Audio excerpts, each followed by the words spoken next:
Sports Center. The Spurs are shutting down rookie guard Dylan Harper for the remainder of the Summer League. He averaged 16 points in 21 minutes in 2 ball games. The Phoenix Suns and 3-time NBA All-Star Bradley Beal have agreed to a contract buyout. Now Beal plans to sign with the LA Clippers on a 2-year, $11 million deal that includes a player option. And Caitlin Clark, she's questionable for tonight's game and the All-Star festivities. Sports Center brought to you by Synergenics. Book your appointment at fixmylowt.com. Joe Reinagel. That's the 3rd time in 7 seasons. The San Antonio Spurs are the NBA champions. Jason Minix. They go back to big day as Super Bowl champions. Dallas 52, Buffalo 17. It's the Blitz on 94.1 San Antonio's Sports Star. Not only that, it's Hump Day! Hump Day? Hump Day!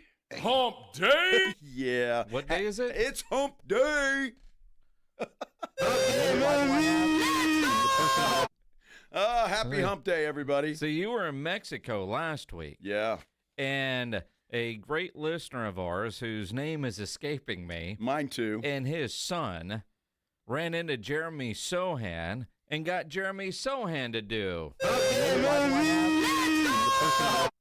What the heck was that?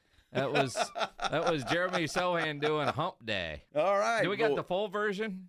Welcome back to my channel. We here, Jeremy Sohan. Jeremy Sohan, can I get a hump day, baby? Let's go, baby! Yeah, and they're sober. Yeah. Are they? Well, the kid is, and Jeremy appeared to be. Well, Jeremy might not be. I'm not sure. It is Hump Day, though, which is a great day. Obviously, one of my favorite days of the week. This is the Blitz on 94.1 San Antonio Sports Star. I'm Joe Reinagel. Jason Minix is here, as is James Pledger. He's in the glass box of fun, pushing those buttons and doing all that kind of stuff. How's your Hump Day, Minix? It's an historic Hump Day. Historic. We have never had a Hump Day following a swing-off at an All-Star game. This is true. We may never have that again. I mean, to get a swing-off rolling right into a Hump Day. Life is good. It's a great country. I like the swing-off. Right? For the All-Star game, yeah, I like it. It's fantastic. I thought it was a good All-Star game last night. Not bad. Well, the game itself wasn't until the comeback. I thought it was good. Yeah. Depends on what you like. I like good pitching, and at least for 4 innings or so, we had some pretty good pitching. I mean, for an All-Star game, and Major League Baseball's All-Star game is probably one of the truest forms of an All-Star game. But then, all the pitching changed. And you're right, it was a good game, hell of a comeback. And I didn't know anything about a swing-off, and I don't think most people did. Including the players. And then I was thinking, are they going to end this thing in a tie? I thought they did away with that. What are we going to do? Well, they're out of pitchers.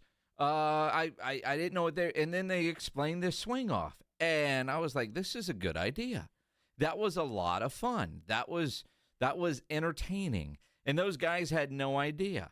Got me to thinking. Should every regular season baseball game after 9 innings tied end in a swing-off instead of putting a dude at second and play 14, 15? We don't need – now, postseason baseball, you play until there's a winner. In soccer, I'm told they go to penalty kicks. In hockey, you have a shootout. Why can't we have the swing-off in regular season baseball? Because I don't want it in regular season baseball. Of course you don't. Yeah, look, you might be too big an advantage depending on the teams. For example, the New York Yankees are built for hitting home runs. And if they're playing somebody like, I don't know, somebody that's not built for home runs, then they've got the advantage. If you're a GM not building with power hitters, you're doing it wrong anyway. I don't think so. Although if you know a swing-off is a potential for, what do you figure, 4, 5, 8 games a year? You might want to adjust how you're assembling your roster just in case. Well, the problem for the Yankees, and we're seeing it now, that's all they can do because they can't do anything else. Screw Either hit home runs Yankees. or they strike out. That's about it. Screw the Yankees. And I'm just saying, I don't want that for an exhibition game. It was fun. It was great. All of that, yada, yada. But let's leave it at that. When they put a man on second. That's kind of cheesy. All right. Yeah. And again, because it's different, you don't like it. And I'm not talking about postseason baseball. Postseason baseball, you play till there's an actual winner. Regular season baseball, a game in mid-July, We don't need a 12-inning or 18-inning or whatever game. Just go to the swing-off. It's more things that you can bet on, Joe. That's how you get Reinagel on board.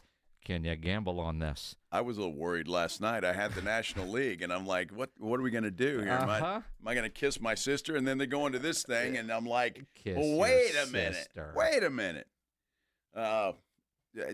To me, it was fun. It was an exhibition game. Well, even if that thing ends in a tie, who gives a damn?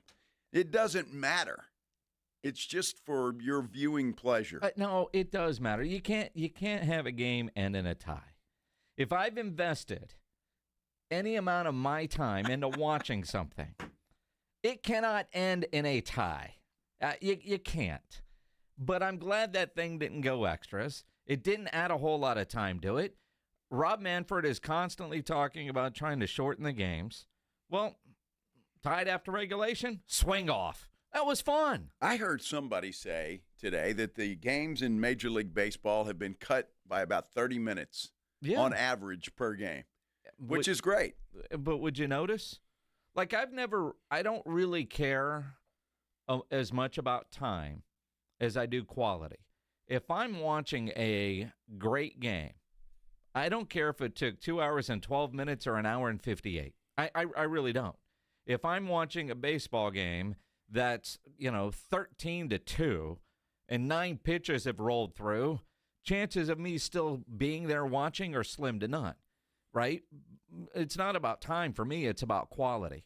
But when you get, especially something like last night, an all-star game where there is a lot of lineup changes, those typically do run long. I'm glad they figured out a way to end it quickly with excitement. You think somebody just came up with that? Just, hey, we got no pitchers left. What are we going to do? Well, it can't end in a tie, so we're going to have a swing-off. I don't think anybody knew this was coming. And somebody, I guess Commissioner Manfred up there was like, well, how about a swing-off? Yeah. I mean, why not? An extension of the home run derby. That was actually better than the home run derby. Well, look, Fox clearly won the battle between the broadcast groups, Fox and ESPN. Fox, that broadcast last night was great. It was a quality broadcast, unlike ESPN's on Monday night. ESPN on Monday night was, I don't know. I mean, but everything about it. But the swing off was, I like it. I think that should be something they look at for regular season. Now, did you like the ABS system? Yes, I did. Can we just replace umpires with robots? I don't want to replace umpires completely, but I think to have that and to have the ability to challenge some things is good. At what point do umpires say, I quit? Because, what were they, 4 or 5 last night? The robots, the challenges? But that's the point.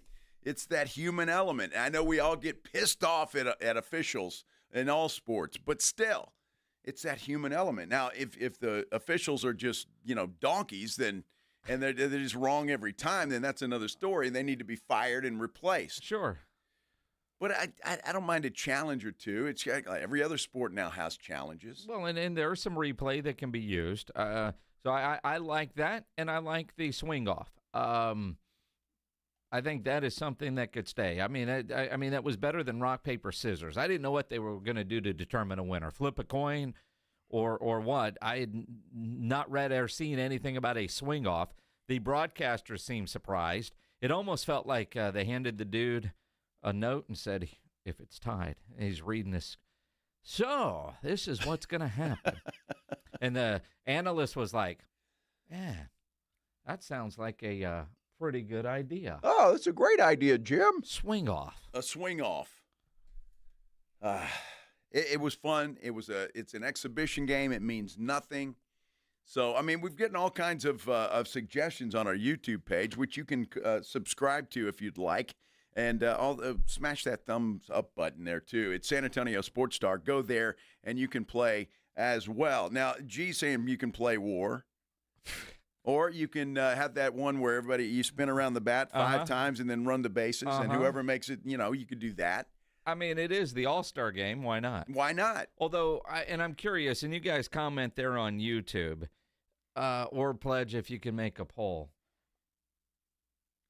How angry would Reinagel be today if they would have just ended that game in a tie last night. A sister kisser, as he just called it. Yeah, well, it's exactly what it is. You would have been. We've got to figure out how to get a winner. You would be livid if that thing ended in a tie last night. No, I'm going to tell you where I would have been more livid. They have this stupid swing off, and the American League would have won it. Well, that's then I'd be really bet. pissed off. I'd rather kiss my sister than, I don't know. Does your sister know this?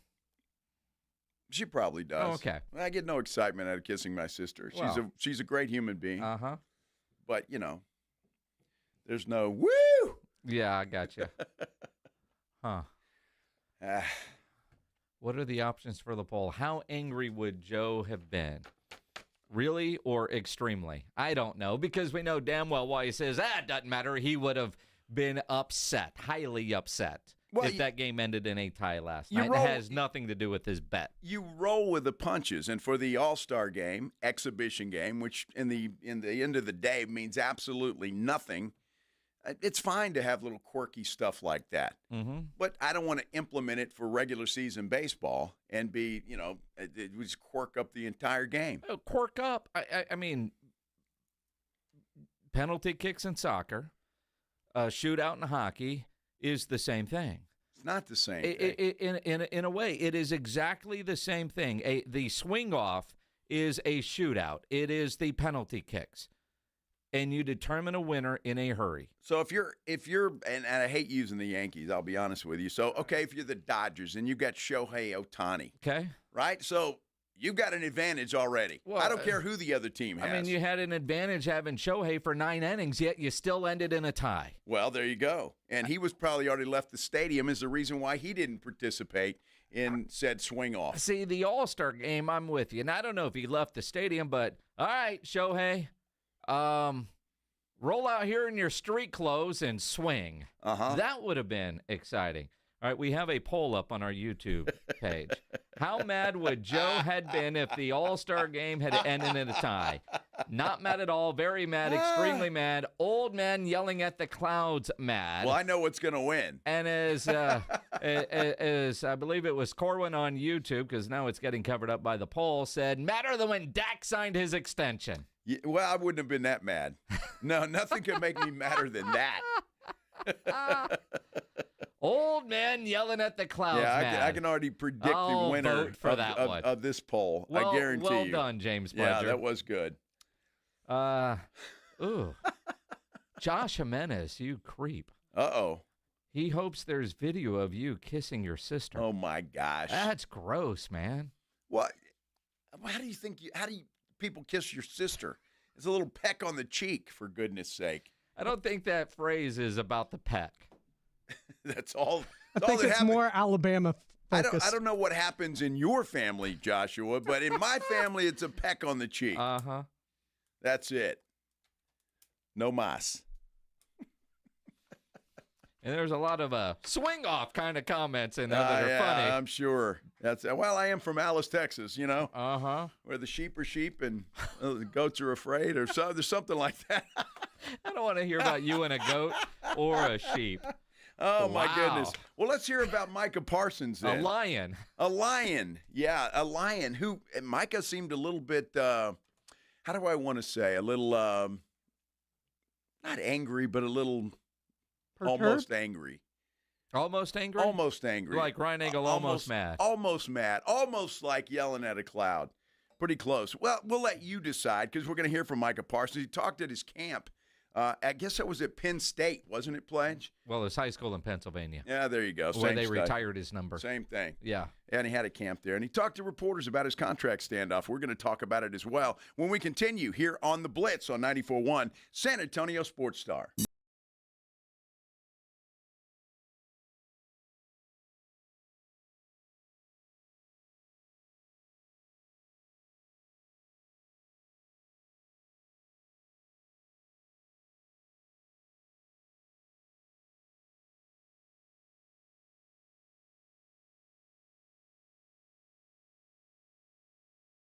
College of Healthcare Professionals and 94.1 San Antonio Sports Star.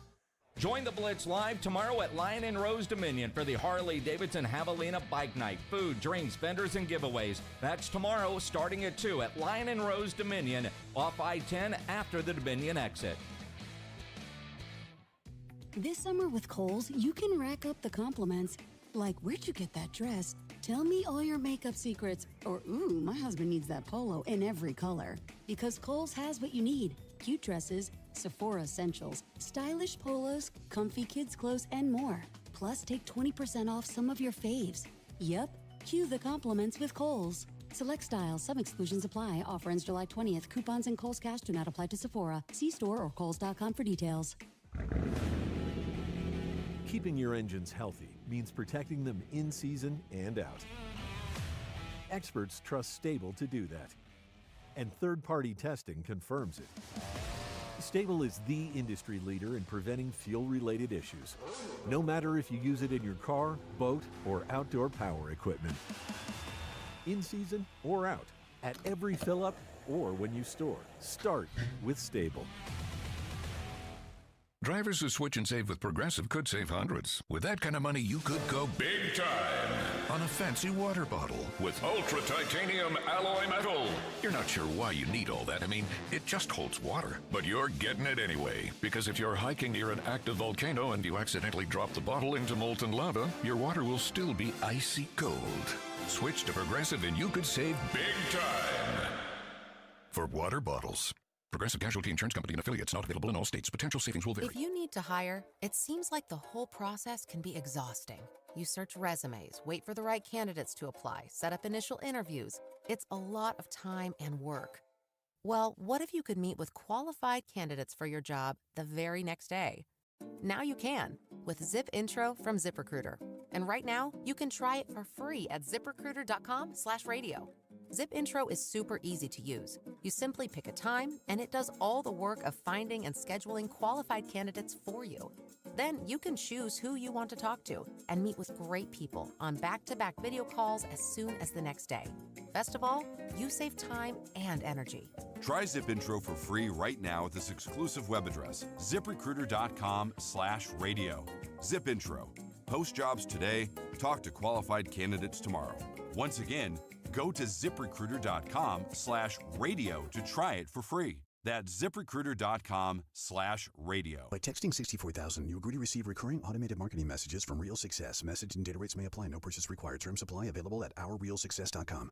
Do you want to learn how to make money flipping houses and acquiring rental properties right here in San Antonio without using your own money? You'll learn to flip houses and secure rental properties in your spare time to get on track towards real wealth building. We're offering a handful of motivated individuals the opportunity to attend our workshop right here in San Antonio for free. That's right, we'll give you 2 free tickets when you text EARN to 64,000. San Antonio is the perfect market to flip houses and build rental income. Don't miss this opportunity. Come to a complimentary live 2-hour workshop this week right here in San Antonio and learn how to start making money flipping homes and building long-term wealth with rental properties. To get 2 free tickets, text EARN to 64,000. Text in the next 10 minutes, and registrants will also receive a free copy of our Funding for Deals guide. Text EARN to 64,000 for 2 complimentary tickets. Text EARN to 64,000.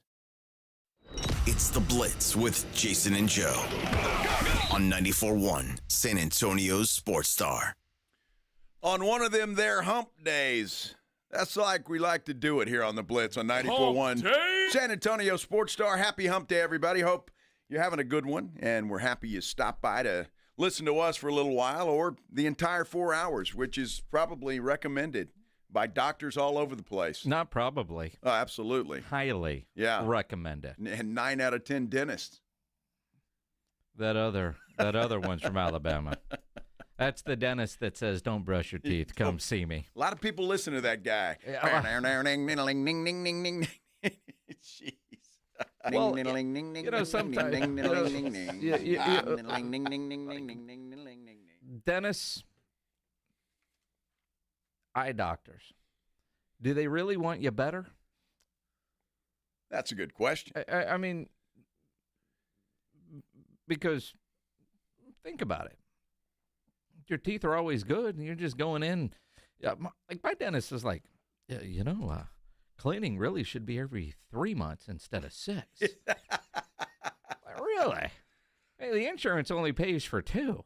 And you're lucky I show up once a year. Yeah, no kidding. Unless I'm hurting, although I've done a lot better of making sure I stay at the dentist more often, especially after spending all that money on Invisalign. But it is kind of comical. It's like, yeah, you should do this every quarter. Really? Every quarter. Yeah. Well, it ain't happening. Yeah, exactly.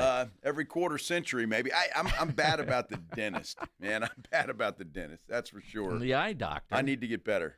You know, like I got an eye appointment in the morning.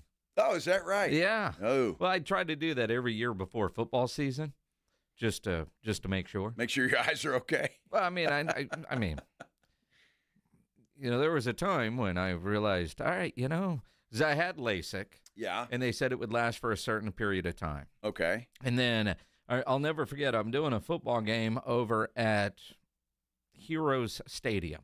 And if you're looking from the press box down, there's that dark area at the end of the stands in the parking lot. And if you're looking to the, you know, you see the soccer field over there, Toyota Field. Right, right. And there was a kick, and I could not see the ball. Where'd it go? I had no idea. And then you realized, okay, it's time to go see the eye doctor. I guess LASIK is finally worn out. It's worn off. Yeah, now I'm back in glasses. Well, that's not a bad place to be. I mean, I'd rather not be, but it is what it is. I'm still in pretty good shape. Yeah, well, you know. Could be worse. Had a lens replaced, and everything's good. You can still see.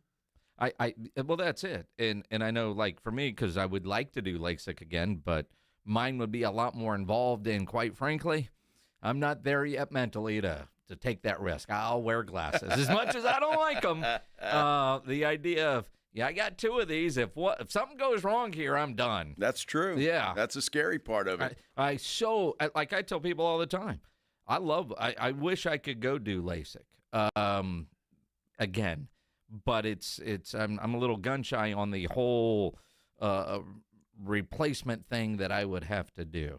And I know, like, when you did yours, the technology from when I first looked at it has advanced so much. It was easy. When I was looking at it, it was do one eye, and then in 6 months, do the other eye if it works. Yeah. If it works. I don't know that I'm going to spend $7,000 on if it works, right? If it works. Well, that's what he told me. It's like, all right. Well, mine has Let me pick out some frames. to perfection. It has been great. It works extremely well. So I'm jealous. I'm very happy about it. I want to do it. Still, I'm just don't wear readers. Not there. It's all yet. good. See, you know, you don't wear readers. I mean, you can borrow those from Shelton that have the magnet in the middle.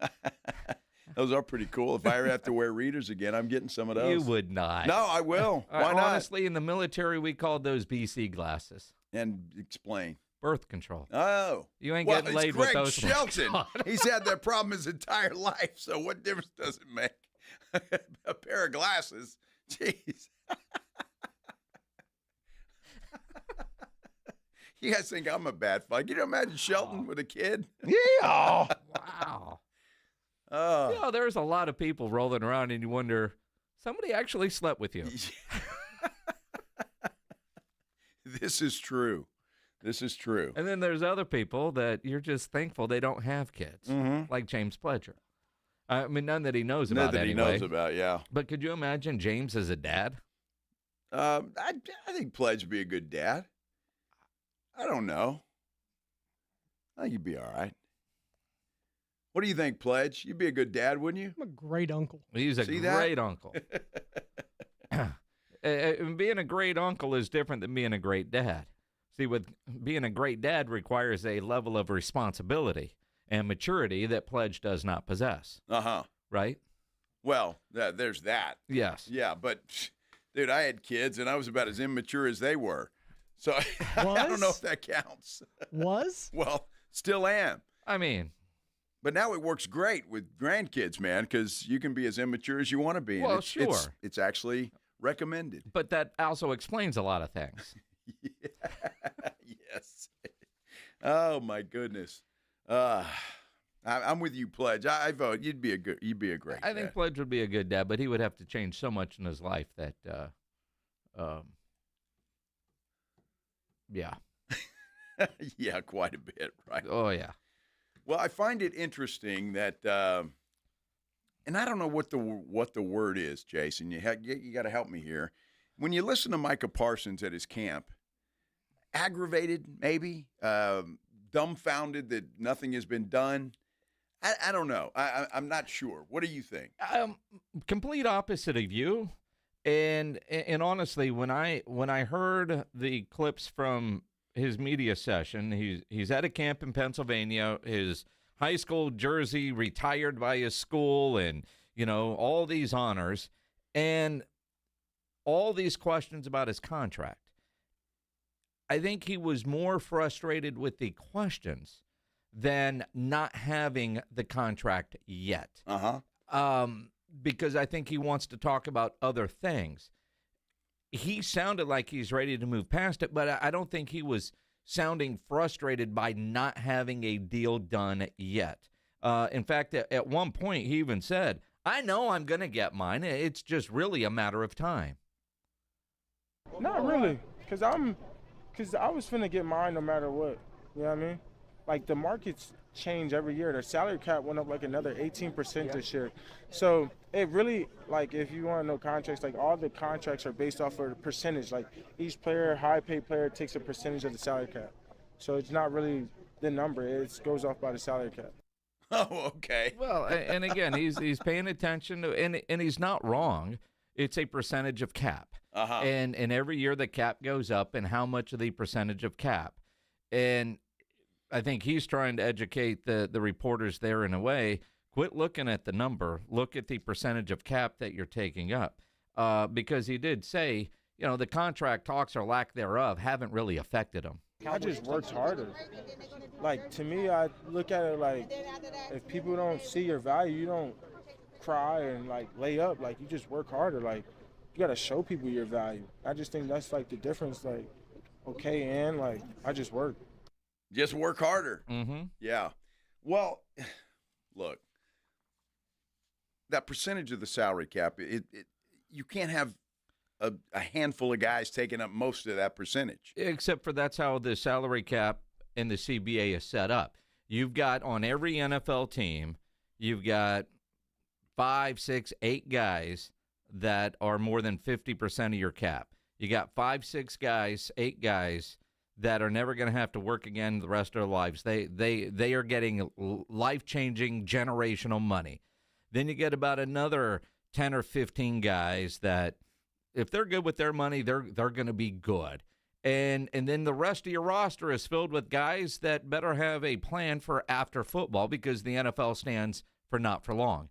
That's why you see so many guys and the average career is short because they're getting a head start in life financially, but they're not getting that life-changing money. And a lot of those guys get their career cut short, not because of talent, but because the NFL doesn't want you vested getting a retirement check for the rest of your life. So what is it, 3 years and 4 games or something like that? Right. And so, you get all those guys, they get released right around the 3-year mark, and they're done because teams know, well, we're not you're not a 10-year guy. We're not going to pay you forever, so your career is over. So the way it is set up is you've got a handful of guys that are making a majority of the money, and the rest are filled in with hardworking guys that are making a good living by our standards, but by NFL standards, they're not. Well, and there lies the issue. How good are those guys that are doing all right? And that's where you have to cut some corners when you've got a handful of players making the kind of money that the Dallas Cowboys are going to have, making the kind of money they're making. It's just a fact. And that's in any team. Some teams are better at handling that and moving money around and doing magic tricks with it than others. And so we'll see how the Cowboys handle all this because once they get Micah done, you got Tyler Smith coming up. And once Tyler Smith is done, there's somebody else behind him. Deron Bland is there as well. But every team faces that. I'm not picking on the Cowboys here in that essence, but it just goes back to somebody picked off an old scab when you started talking about Dak Prescott and his huge contract that that he's not worth. So we'll go from there. And we can rehash his worthness. And I'm with you. But I'll go back to what I've consistently said. Jerry did not plan for life after Dak Prescott. Jerry planned for life with Dak Prescott making the money that he is making. So Jerry and Steven and those guys put together a plan knowing that they didn't want to replace Dak. They wanted to pay Dak, and they did. They budgeted for CeeDee Lamb. They've budgeted for Micah Parsons and all these other contracts that they're going to have to make work. Now, they'll bitch about trying to make it work and come up with some weird credit card analogies and whatnot, but this is all part of the plan for the Dallas Cowboys. They weren't forced to sign Dak. They chose to sign Dak. Dak did not have him over the barrel. Dak, if he would have become a free agent, he talked about it. No deal. I'll explore those options. And somebody else would have paid him. Dak knew he was going to get paid, but the Cowboys never planned for life after Dak Prescott. They never had a backup plan at the quarterback position. And every team is chasing a quarterback. You look at the New York Jets. They're making a lot of moves right now, but they're making moves, signing key foundational pieces in search of a quarterback. Pittsburgh, they've been searching for a quarterback since Ben Roethlisberger retired. And I look at Jerry, the way he looks at Dak, and I'm just speculating here, but they know what it was like after Troy until they tripped into Tony. And Jerry doesn't want to go back to that, and the better option was to pay Dak Prescott that money. I just wonder, and again, we'll never know, if somebody else would have paid Dak Prescott $60 million a year. I kind of think they wouldn't have. Maybe they would have, but we'll never know. We'll never know. Well, Jerry did, and that's all Kirk that really Cousins, matters. Somebody would have. I wouldn't pay him $60 million. Kirk Cousins never made that.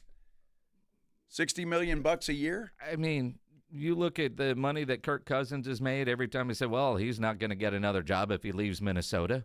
I mean, he's making $50 million right now. He's not even the starting quarterback in Atlanta. Exactly. Right? So Atlanta screwed up. Well, and they knew they screwed up, and that's why they drafted Penix. Well, I think they signed him thinking, all right, we're going to sign him because we've got a team, but we need a quarterback. Let's draft a quarterback so we don't have to sign Kirk Cousins again. They came up with a plan.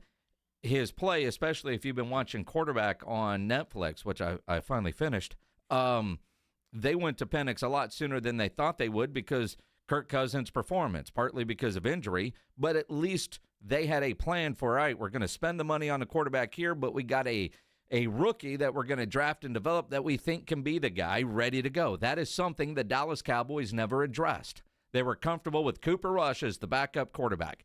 Solid backup quarterback, but never going to be a regular starting quarterback. Never the guy that could replace the guy. No argument there. No argument there at all. And that was a huge mistake that they don't draft the quarterback. I think teams ought to draft the quarterback damn near every year just to make sure you've got that guy. I agree. Because you never know what might happen to that guy. And so, yeah, I agree with that completely. Well, keep in mind, that's how Dak got a job. I mean, there was a time, and I've heard Jerry complain about it, where they spent a lot of money on backup quarterbacks. Remember the Kyle Orton contracts and some of those? And it never worked. So he spent a lot of money on backup quarterbacks, and it never worked.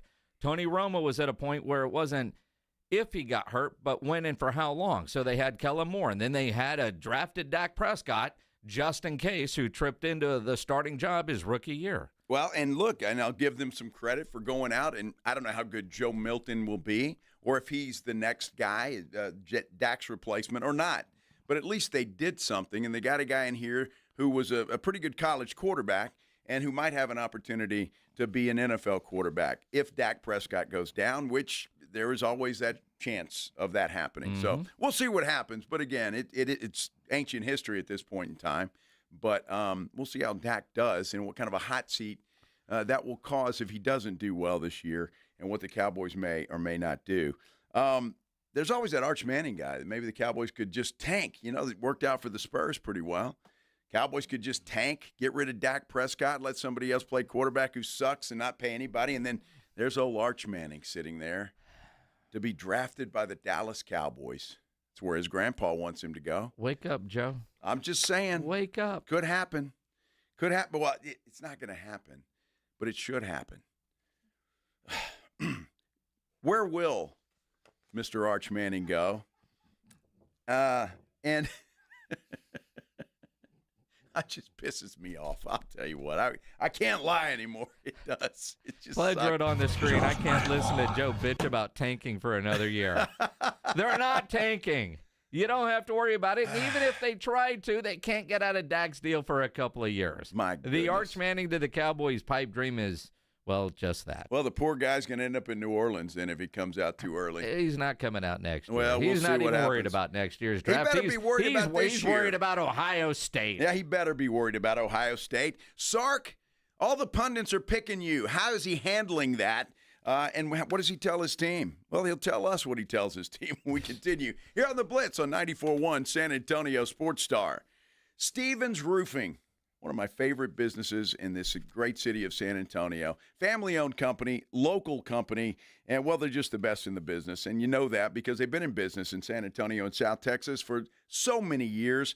And you know they've got a long list of satisfied customers. They do the job right. And that's what you want when you hire a company, especially a roofing company. You want to make sure they do it right and make sure that it's going to last for a long time, and Stevens Roofing certainly does that. And right now, if you're worried about your roof, you think you have some damage, or it's been a while since you've had it checked out, call Stevens Roofing and Solar at 210-785-0994. They'll send an experienced team out to inspect your roof for free under no obligation. They're going to make sure it's sealed, secured, and energy efficient, so you're protected for the long haul. That's what they want to do to make sure that you are comfortable in the biggest investment that you have, your house. Stevens Roofing and Solar, the best in the business. That phone number again is 210-785-0994, or you can visit them online at stevensroofing.net. Stevens Roofing, they're the best. 210-785-0994. 94.1 San Antonio Sports Star and the Gomez Law Firm present the second annual Back to School Drive, Saturday, August 2nd from 11 till 1 p.m. or while supplies last at the Gomez Law Firm, 2943 Moss Rock Drive. Free backpacks and school supplies for all school-aged children while supplies last, so don't be late. Presented by the Gomez Law Firm, 2943 Moss Rock Drive. Sponsored in part by North Park Toyota, Centromed, Romo Door Supply, and 94.1 San Antonio Sports Star. We all hear the radio ads about the IRS. They tell you to be afraid, to be scared, and they try to frighten you into calling. I'm not here to do that. Tax Relief Advocates is different. TRA is here to tell you that if you owe money to the IRS, whether it's $5,000, $50,000, or $500,000, we have a solution. It doesn't matter if you're sitting in your car, at work, or with your kids. No matter where you are, call now. 800-499-9102. Don't lose hope. TRA can eliminate or reduce what you owe to the IRS. Generous programs are now available that can give you a fresh start. Our passion is taxes and helping individuals fix their IRS problems. We have over 1,000 five-star reviews on Google and an A+ with the Better Business Bureau. You don't need to be afraid of the IRS any longer. End your tax nightmare today by visiting us online at TRA.com or call 800-499-9102. That's 800-499-9102. Tax Relief Advocates. Real solutions for real people. Some people just know they could save hundreds on car insurance by checking Allstate first. Like you know to check the GPS directions first, before driving to the mall. Turn right at the light. In 1,000 miles, you will reach Montreal. Not Montreal, the mall. Recalculating. 6,000 miles to Nepal. No, the mall. Checking first is smart. Recalculating. So check Allstate first for a quote that could save you hundreds. You're in good hands with Allstate. Savings vary. Subject to terms, conditions, and availability. Allstate Fire and Casualty Insurance Company and Affiliates, Northbrook, Illinois. ZipRecruiter is the place. ZipRecruiter is the place for talented teachers, savvy software developers, and master mixologists. ZipRecruiter is the place where you meet all these people and more. That's because ZipRecruiter is the place for job seekers who are looking for new opportunities. In fact, ZipRecruiter helps 10 million people with their job search every day, so you can find the right candidates right away. Try ZipRecruiter for free at ZipRecruiter.com/free. That's ZipRecruiter.com/free. Injuries happen, and when they do, skip the ER and get to the Ortho Now Injury Clinic by TSAOG Orthopedics and Spine. Ortho Now provides walk-in care for injuries like broken bones, dislocations, sprains, and strains. Conveniently located in the Quarry area with extended hours Monday through Saturday with on-site x-ray casting and bracing, Ortho Now has everything you need to treat your injury, and best of all, no urgent care or emergency room copay. Learn more online at tsaog.com. When you first saw her, she was out walking her dog. You didn't notice her at first. But when you finally did, it was too late. Because at that moment, you were speeding. She was out walking her dog and only had a second to let go of the leash. Your foot was on the gas, and her life was on the line. Speeding catches up with you. Paid for by NHTSA. Come check out the new Lion and Rose Dominion location with the Blitz tomorrow. The Blitz will be broadcasting live for the Harley-Davidson Javelina Bike Night. We'll have food, vendors, tons of giveaways, including your chance to win Queensryche tickets. Take advantage of the great happy hour specials, $2.50 drafts, $5 wines and wells, and a long list of $5 appetizers. That's the Blitz tomorrow, starting at 2 at the Lion and Rose Dominion location off I-10 after the Dominion exit.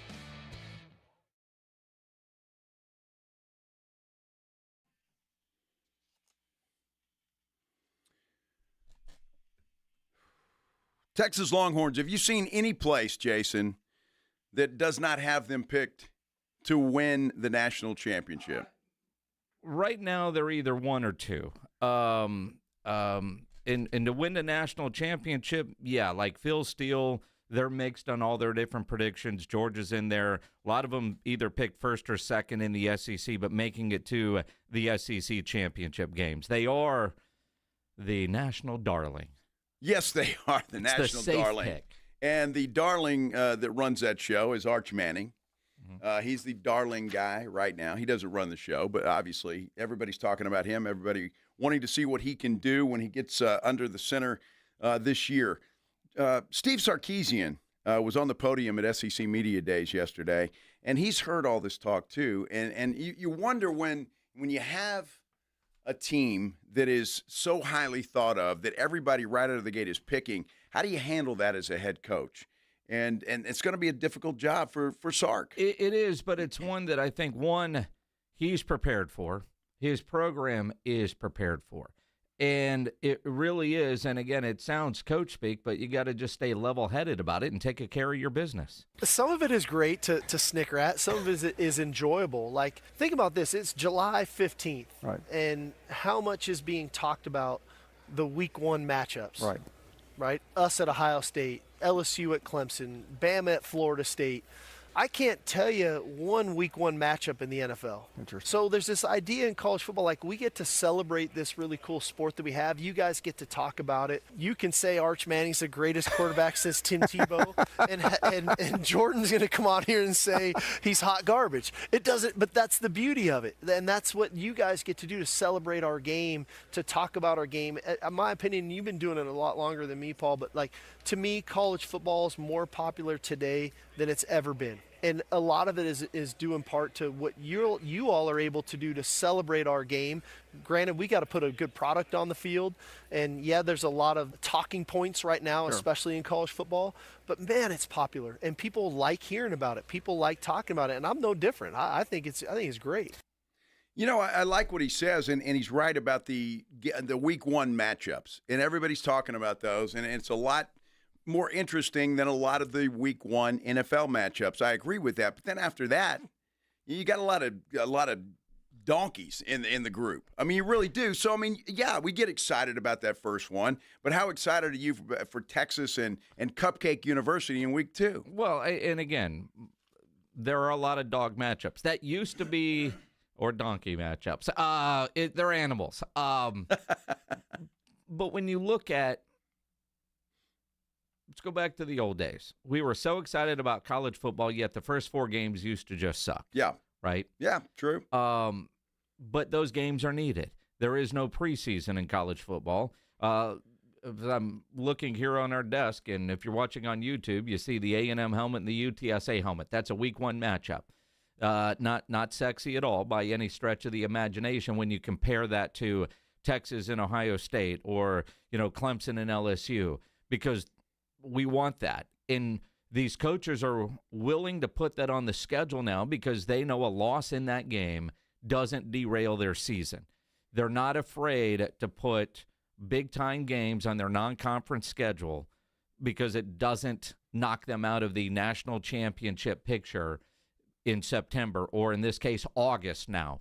You look at the Big Ten, they'll talk about, they play 9 conference games. Well, go look at some of the schedules. Ohio State notwithstanding, but, you look at some of the schedules in, like Indiana, I saw theirs the other day. There was an example made of them, and they got like Kennesaw State and some, I don't know, teams that UTSA schedules that they can beat up on, right? And so I like having these big matchups, and these coaches and ADs are willing to do them because they know ultimately their end goal is still in sight no matter what happens in these situations. Well, I find it it's got to be difficult for Texas. It's got to be difficult for Ohio State or any of the other big matchups in week 1 because you're right, there is no preseason to get warmed up and figure out where your weaknesses are and that kind of stuff. So I'm not sure that these games matter in the big scheme of things, although it's bragging rights, obviously. And Texas, a little revenge on their minds, perhaps.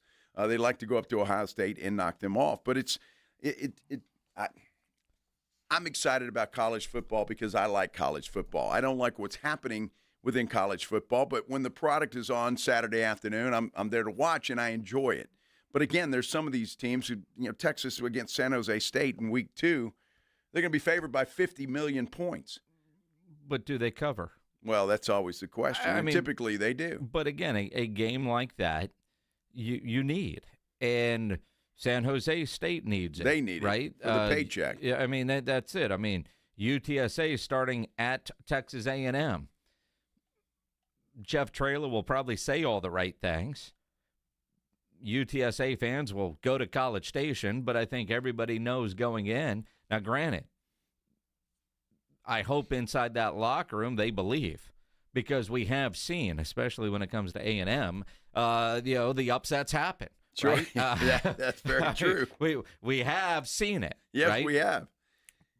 And didn't UTSA, they gave Texas hell for a half, didn't they? Well, a couple, 2 or 3 years ago, they did. For a half. They went on the road and they beat an Illinois team a couple years ago. So, I mean, they've done it. It can happen, that's for sure. And that's why, the games aren't played on your TV set or on paper or whatever the saying is. It's, I mean, because there's always the chance. But the likely is that could be a rough Saturday for UTSA, and you hope that they're healthy enough when they roll into town for Texas State. Well, and that's true, and that's always been Jeff Traylor's biggest concern, right, is going up against these major colleges and getting beat up a little bit, and hopefully that doesn't happen. I look over the rest of the Texas schedule, though, and there's some games that I'll get excited about. October 4th at Florida. Obviously, the Oklahoma-Texas game, everybody's going to get geeked up about that. And then November 15th, Texas and Georgia is good. So there's some of them, and then some of them are like, okay. Then the playoffs roll around, and we're excited again.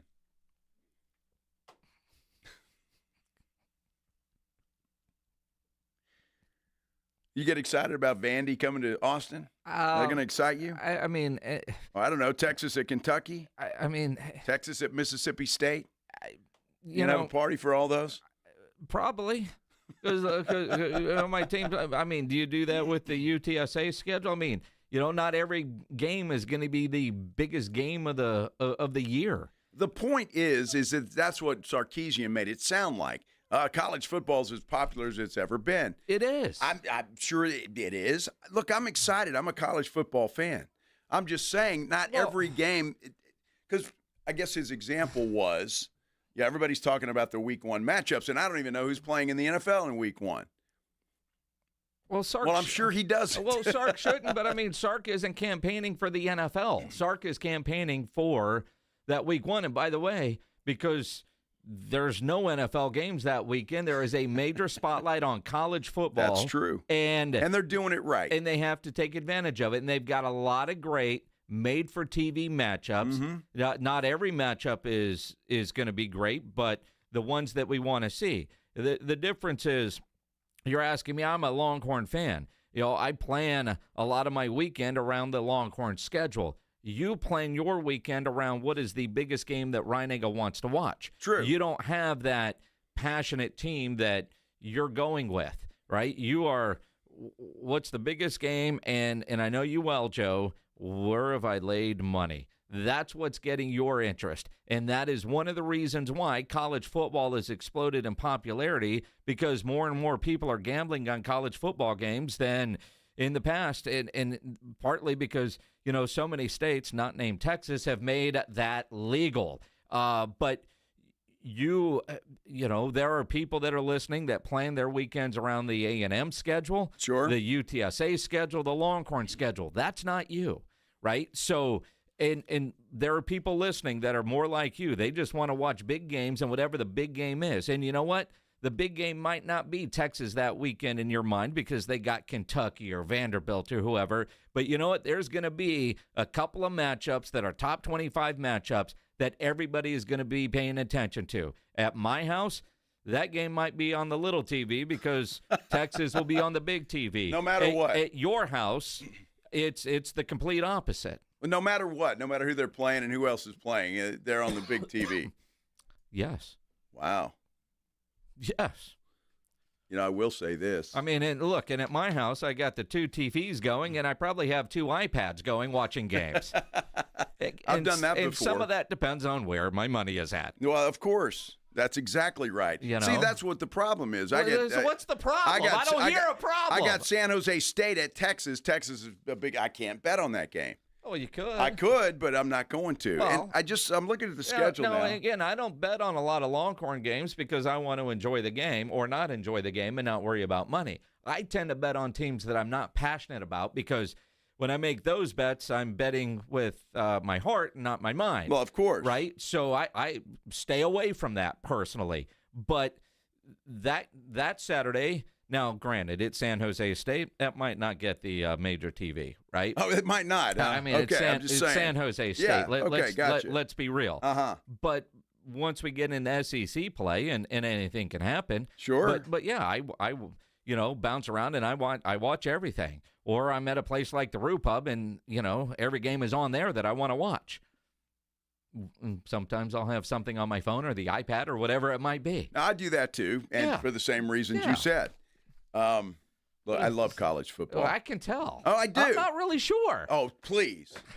But I'm not interested in watching a game necessarily that's going to be over at halftime. And there's several on there that are, and I'm just saying. But that's every year. It's not new. Well, no, it's not. But I know. Every weekend there's games that you go, yeah. Yeah, but I'm watching NFL games probably no matter what. NFL is a little bit different. NFL, we've got games at noon and at 3 on 2 channels, or you're on Red Zone. Right. Right. Now, you and I with the Magic Box can watch whatever we want, but typically speaking, you're watching what Ken's is giving us and what KBB is giving us. Correct. Or you're watching Red Zone, or you're watching both depending on your setup, and something on your laptop and something on your iPad. But there's only so many games that you're capable of watching. With college football, there's like 78 channels plus everything on ESPN+. If there is a game you want to watch, if I want to watch, I don't know, Sam Houston against Northern Arizona on ESPN+, I can do that. You can. I don't know that I would, but I could. Well, I can too. Yeah. There's a reason for that. Well, sure. But that's what I'm saying. The Magic Box. But again, though, how many people are going to be watching that game if, my option is that game or Clemson LSU? Well, you're watching Clemson LSU. Exactly. But every week, and we go through this every week when we do our prime picks, we try to put together the prime picks. And when we say me, I put together the prime picks for the games that we choose are generally the top 25 matchups. And every week there's always 5. Or not always, but generally there's about 5 to choose from. But on the weeks where there's not, I find some random games to throw in there because what else are you going to do? And there are times when you just can't find a good top 25 matchup. I try to find games when we're putting that together that we're all not going to pick the same, which is difficult to do. Well, it is difficult to do because you and Pledge, y'all are, you don't take chances. Oh yeah, yeah. Y'all never take any chances. It's okay. I just saw. Is that what happens when you make some dumb picks? Because I'm taking a chance on this one. I'm taking San Jose State. Yeah, give them to me against Texas. Come on, candy from a baby. Bet with Joe Reinagel, my friend. You know what I just saw, and I didn't realize this, and I probably did realize this. Uh-oh. November 15th is one hell of a matchup in college football. Yeah. Texas at Georgia. Uh-huh. You know what else happens on November 15th? What? Maggie's daughter's getting married that day. Oh, you're screwed. You are so screwed. I tried. Wow. Courtney, please don't do this. Not November. A football season wedding? And I know, I mean, see, if you're watching on YouTube, you just saw the light bulb go off, right? If you're listening on radio, if you're hearing what I was hearing, I was like, what are you talking about, Joe? Because I knew there was going to be something. And I'm thinking, well, Casey's baby's due like next week, so it can't be that. It's not that. And I know because when the NFL schedule came out around Courtney's wedding, the Cowboys play on Monday night. They do. In Las Vegas. In Las Vegas. And you were like, all right, because we'll, hint, going to Circa Las Vegas for that one, but we can't tell you about it yet. Joe's like, all right, I'll fly straight from Houston. I will. Yes, absolutely. So I'm just, and Texas, Georgia. Hey, Joe at the wedding looking at his phone like, taking elbows from Maggie about putting your phone down. Joe with his earpiece up there looking like he's in the CIA. The schedule the Secret makers Service. Hate me. Now I don't know what time that game's going to be. Now that's going to make a hell of a difference. Are you kidding? That's going to be a 7 o'clock game. You think so? Prime time, all day tailgating. Why can that be? It may be a 2:30 game. What time's the wedding? I don't know. What do you mean you don't know? I don't remember. It's like, I don't know, 6. Oh, you're screwed. I'm not sure. You're so screwed. I'm not sure. I mean, so that could be a 2:30 matchup. I could see Joe now at the reception afterwards, and, I got to give this speech. Ding, ding, ding. It's Texas 17, Georgia 3. Courtney, I'm so happy for you. Yes. Yeah. Uh-huh. You were at Texas, Georgia last year, weren't you? I was. That was a night game, wasn't it? It was a night game. Thought so. Yeah. It'll be a night game again, man. Those TV people. Well, if it is, that's great. Yeah, I hope it is. I can tell. That's great. Yeah, because I'm at the reception. I can do whatever the hell I want. Oh, yeah, sure. Yeah. I mean, I know you've given away a lot of daughters before, but you know damn well that at the reception you're going to have job requirements. Schedule makers hate me. You're going to have to thank people. No, the only schedule maker that hates you is Courtney. All right? Let's be honest. Can they make the schedule like 2 years in advance so we can look at these things? I mean, I can tell you, one of my daughter's best friends, Kerbo, the Kerbinator, yes, I call her. Yes. I forget what her new last name is. What is her new last name? But anyway, her dad, she went to Alabama. Yeah. Her husband went to Michigan. Her dad's a big Georgia Bulldog. Her dad said, I'm paying for you, football season wedding, but it was on the Georgia bye week. Oh, there you go. Michigan played Michigan State, and all of his family was angry because that game was going on. Well, I've got a little time to work that out and plan the details, but I will be watching Texas at Georgia on November the 15th somehow, some way. There's Nowinski. How did you know her last name? Yeah. Pledge knew it, huh? Well, he's the one that reminded me. Her last name is now called Nowinski. Nowinski. Because they got no wins. He's a Michigan fan. Until they won a national championship. Okay. And he's a Lions fan. I'll get over it. If anybody has any suggestions, let me know. You can go to our San Antonio Sports Star YouTube page and subscribe and like the page there. And give me some clues as to how to watch the Texas-Georgia game November I think 15th. you just catch a cold. Could be. Could be. Say you got the vid, you can't show up. Yeah, dude, yeah. Stay in a hotel room by yourself all weekend watching football. And then I might... Somebody calls, I feel like crap. Yeah, I'd be dead. Well, I mean... Problem solved, right? Either way. Wouldn't hurt. Either way, this isn't going to end well for you. Dude, have you heard about if you're honest. This feud between Shaq and RG3? Wow. And Shaq is getting nasty. We're talking about it when we continue here on the Blitz on 94.1 San Antonio Sports Star. When you need an electrician, you know Hill Electric is available for both residential and commercial needs. I've used Hill Electric for a variety of projects in my home. They've added extra outlets in the garage. They put up a motion light over one of the grills outside, dimmer lights in the living room. Heck, the other day when the chandelier fell, Hill Electric was out there within an hour and got it all fixed because that is what they do. Family-owned for well over 3 decades, they've been serving San Antonio homes and businesses. And whatever your project is, Hill Electric has the right service at the right price. never a service charge, always free estimate, so it costs you nothing to figure out what it will take to get a project done. So whether you're working on a project or an emergency situation like I was recently dealing with, call Hill Electric, 210-404-9074, 404-9074, or hill-electric.com. Riding 410 with the Blitz.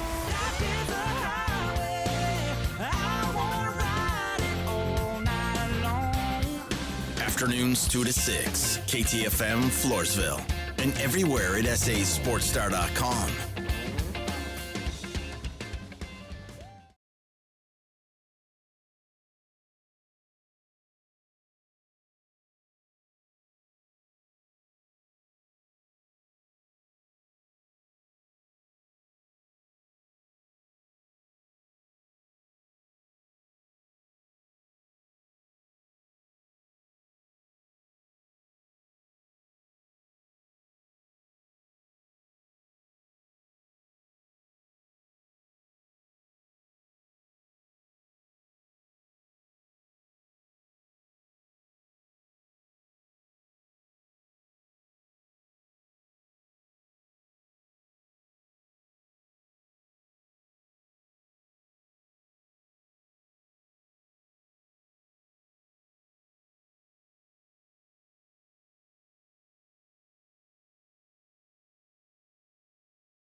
South Texas summer is no joke. With temperatures in the triple digits, your roof takes a beating. Call Stevens Roofing and Solar at 210-785-0994. They're local, family-owned, and ready to help. Get a free, no-obligation roof inspection from a team that knows South Texas weather. Whether it's commercial or residential, a small repair, or a whole new roof, get peace of mind with Stevens Roofing. Call 210-785-0994 today. Stevens Roofing has you covered.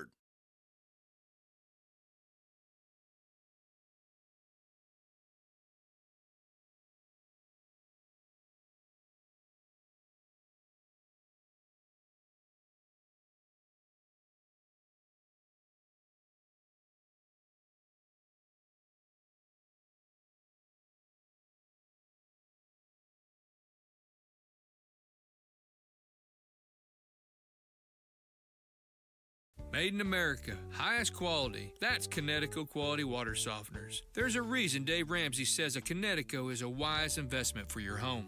Trust me, Connecticut water systems are the best of the best. I personally have one in my home. All those other water softener systems out there are junk in comparison. Connecticut uses less water and runs on kinetic energy. So there's no computer to break, fewer moving parts, and it works only when you need it. It was even voted most efficient water softener in the world by the Water Quality Association. For a limited time, receive a free reverse osmosis drinking station at your kitchen sink. $400 off with trade-in and 0% interest for 12 months with approved credit. Call Connecticut of San Antonio and the Hill Country. 210-656-PURE. Check them out at ConnecticutSA.com and tell them Dave Ramsey sent you. License number 38961. ConnecticutSA.com.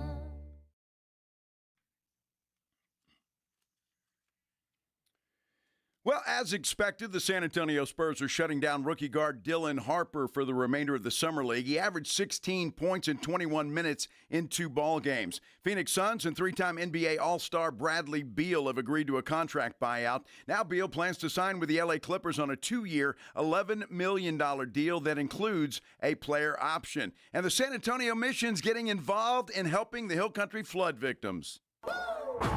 Joe Reinagel. That's the third time in 7 seasons the San Antonio Spurs are the NBA champions. Jason Minix. They go back to big day as Super Bowl champions. Dallas 52, Buffalo 17. It's the Blitz on 94.1 San Antonio's Sports Star. On a great hump day. Hump day. Hump day. Hump day. Yeah. Happy Hump Day, everybody. Hope you're having a great one. We certainly are, and we appreciate you stopping by and sharing a part of your Hump Day with us here on the Blitz on 94.1 San Antonio Sports Star. I'm Joe Reinagel, Jason Minix, James Pledger. We are all here and enjoying our hump day. Yeah, absolutely. You just mentioned something in Sports Center. Yes. That I love all the community events that are happening right now. We talk about this quite a bit on this show.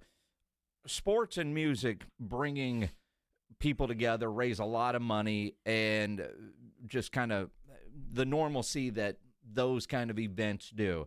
The San Antonio Missions announcing today they're going to raise funds for victims of the Hill Country floods Saturday, August 9th. Wolf Stadium, they're playing the Springfield Cardinals. But get this. This is what these guys are going to do, and I love this.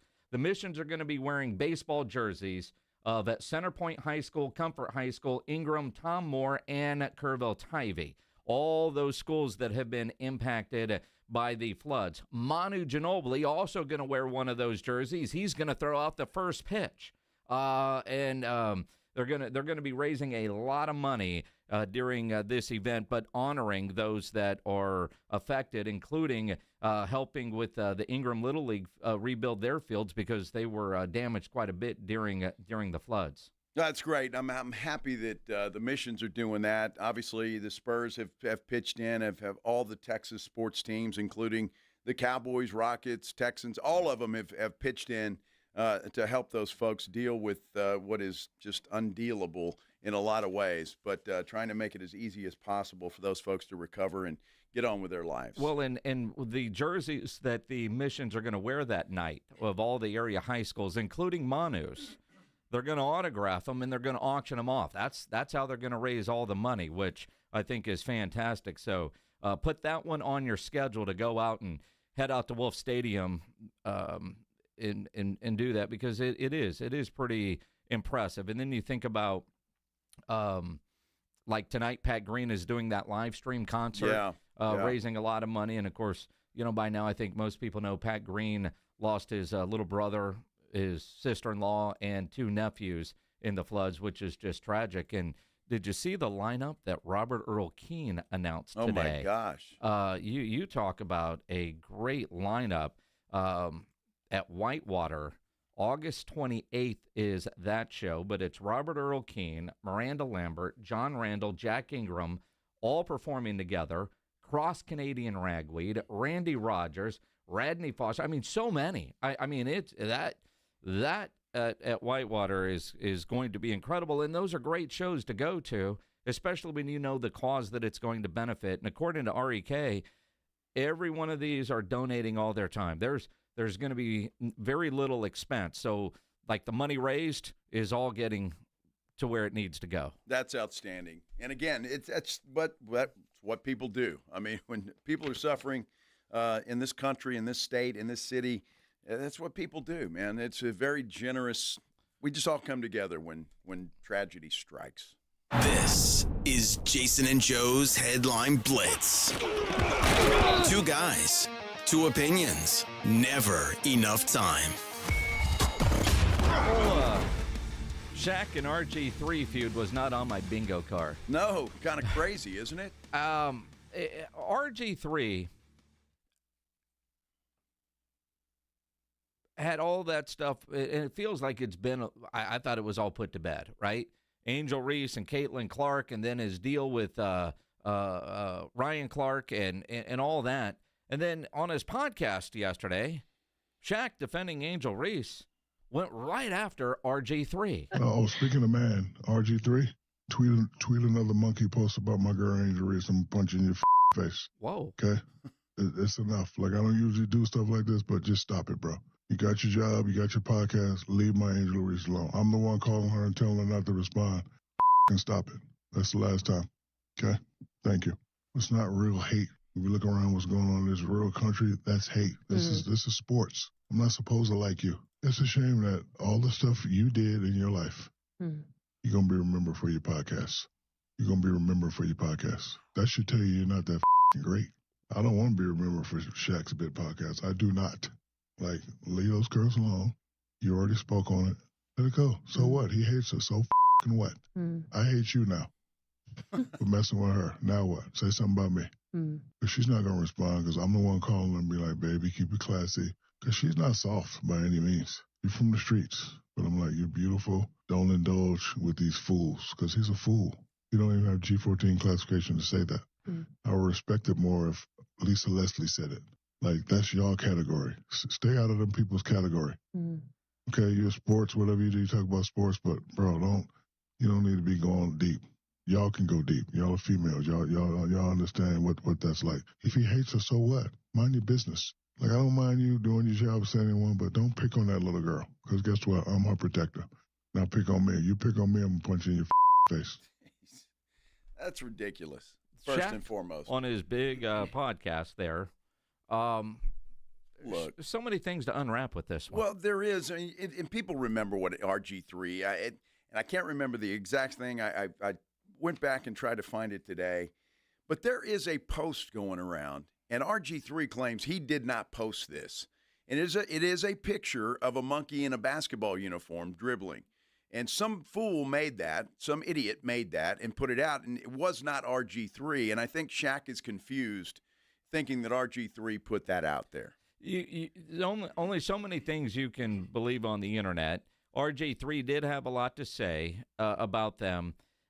But if that post was or wasn't his, I mean, for Shaq, one, is the popularity of women's sports grows, so will the criticism from mainstream media. And Shaq saying Lisa Leslie can say that, and he says y'all because there were two ladies on the podcast with him. So is Shaq saying that only females can talk about female sports now? Or if it's not positive, guys, stay in your lane, you can't talk about it. I mean, it kind of sounded like that was what Shaq was saying to RG3. Dude, this isn't your lane. Stay in your lane. That's bizarre to me because as it grows, there is going to be more criticism, and I think we're seeing the effects of that. Caitlin Clark not playing great basketball last night. All the stuff that happened in the game last night, if it were a male athlete, the heat that would be there, and you're hearing a lot of that, the negativity towards Caitlin Clark, which is new for her. She hadn't dealt with a lot of criticism. Well, and look, I mean, it's no, you just look at the facts. She has not played well all year. I mean, she just has not shot the ball well. She hasn't played all well, and she's been hurt a lot this year. In fact, she tweaks her groin. I don't know how serious that is last night, and it most likely is not going to play tonight, which is their final game before the All-Star break. And she was supposed to be all over that All-Star festivities because it's there in Indiana, but that is now in jeopardy, including the three-point contest is my understanding. So, but look, it's fair game, is it not? It's professional sports. If I want to criticize Caitlin Clark or anybody else in that league, or Angel Reese or anybody else in that league, it's fair game because that's what I do. And if they're too sensitive to take it, now if it crosses the line, which this post, in my mind, did, if it crosses the line, that's one thing. But if it's just straight out criticism, I'm sorry, Caitlin Clark, you're not playing well. And then she has the incident last night with the official. Yeah. I don't know what the official said to her, but she got very upset about it and started saying, I'm going to turn you into the league and yada, yada. Now, if he said something stupid, then I get that. But she just came across as a big crybaby in my mind. Well, and then Angel Reese with her play on the court has deserved criticism. And I don't know that Shaq does her any favors by referring to her as a little girl and I'm her protector. Don't say anything bad about her. That's not doing her any favors. I know he's trying to protect her in a way, but I don't think Shaq comes across looking like the protector that he thinks he is in that. He looked like an ass in this podcast in my mind. I mean, that was just stupid. Okay, yeah, I'm protecting her and I'm going to punch you in your effing face. Come on. I mean, that's just dumb. He looks like a jackass in my mind. So. Now, Wyndham Clark was that way at Oakmont. Yeah. You just shift gears. Yeah, okay.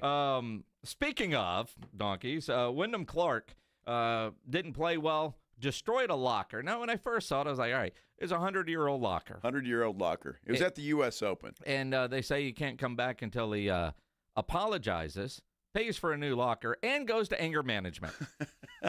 Now, look, to his defense, and there's not much to defend, obviously, but he has apologized publicly on a podium at a golf tournament. He did apologize for that. But again, I mean, look, And I know everybody gets passionate and you do things that you probably wish you wouldn't have done, but wrecking a locker that's been in a locker room for over 100 years is ridiculous, and you need to grow up a little bit. All right, we've all thrown clubs. I have. I asked Pledge today, so have you ever broken a club, Pledge? And he said, yeah. Now, I've never done that because I'm too cheap. I don't want to have it repaired. But Pledge apparently done that. Too cheap, or you just really would hurt your knee if you tried to break there's it over your that. knee? I don't know because I've never tried. Have you ever thrown one in the water? I have not done that. Pledge, have you ever thrown one in the water? Yeah. Told him a story earlier today about snapping my putter in two and throwing it in the water. See, he did both there, snapping it and in the water. Mm-hmm. Can I tell him what you told me? Yeah. Okay. I'm too cheap, right, to do that. He says, well, this is when Dad was still paying for everything. Wow. I mean, life's a lot easier when you're putting it on your dad's tab. Exactly right. Oh, man. Well, interesting segment. I'm really disappointed in Shaquille O'Neal. I mean, come on, dude. That's ridiculous. And I think you're right. He does Angel Reese no favors by what he said today. So. None whatsoever. All right. Wide receivers. The list is out. Mm-hmm. List season, huh? It is list season. And the execs, the coaches, and the scouts ranking the top 10 wide receivers. And Greg Ellis has some advice for Mozzie Smith.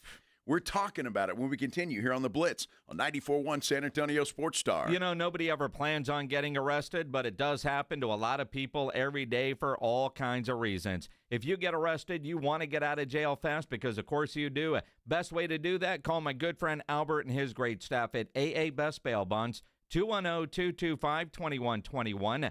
Text bail to 474747. Or you can start the bonding process online at mybestbailbonds.com. You don't have to call attorneys or anybody else to get out of jail, and you don't want to be forced into a PR bond.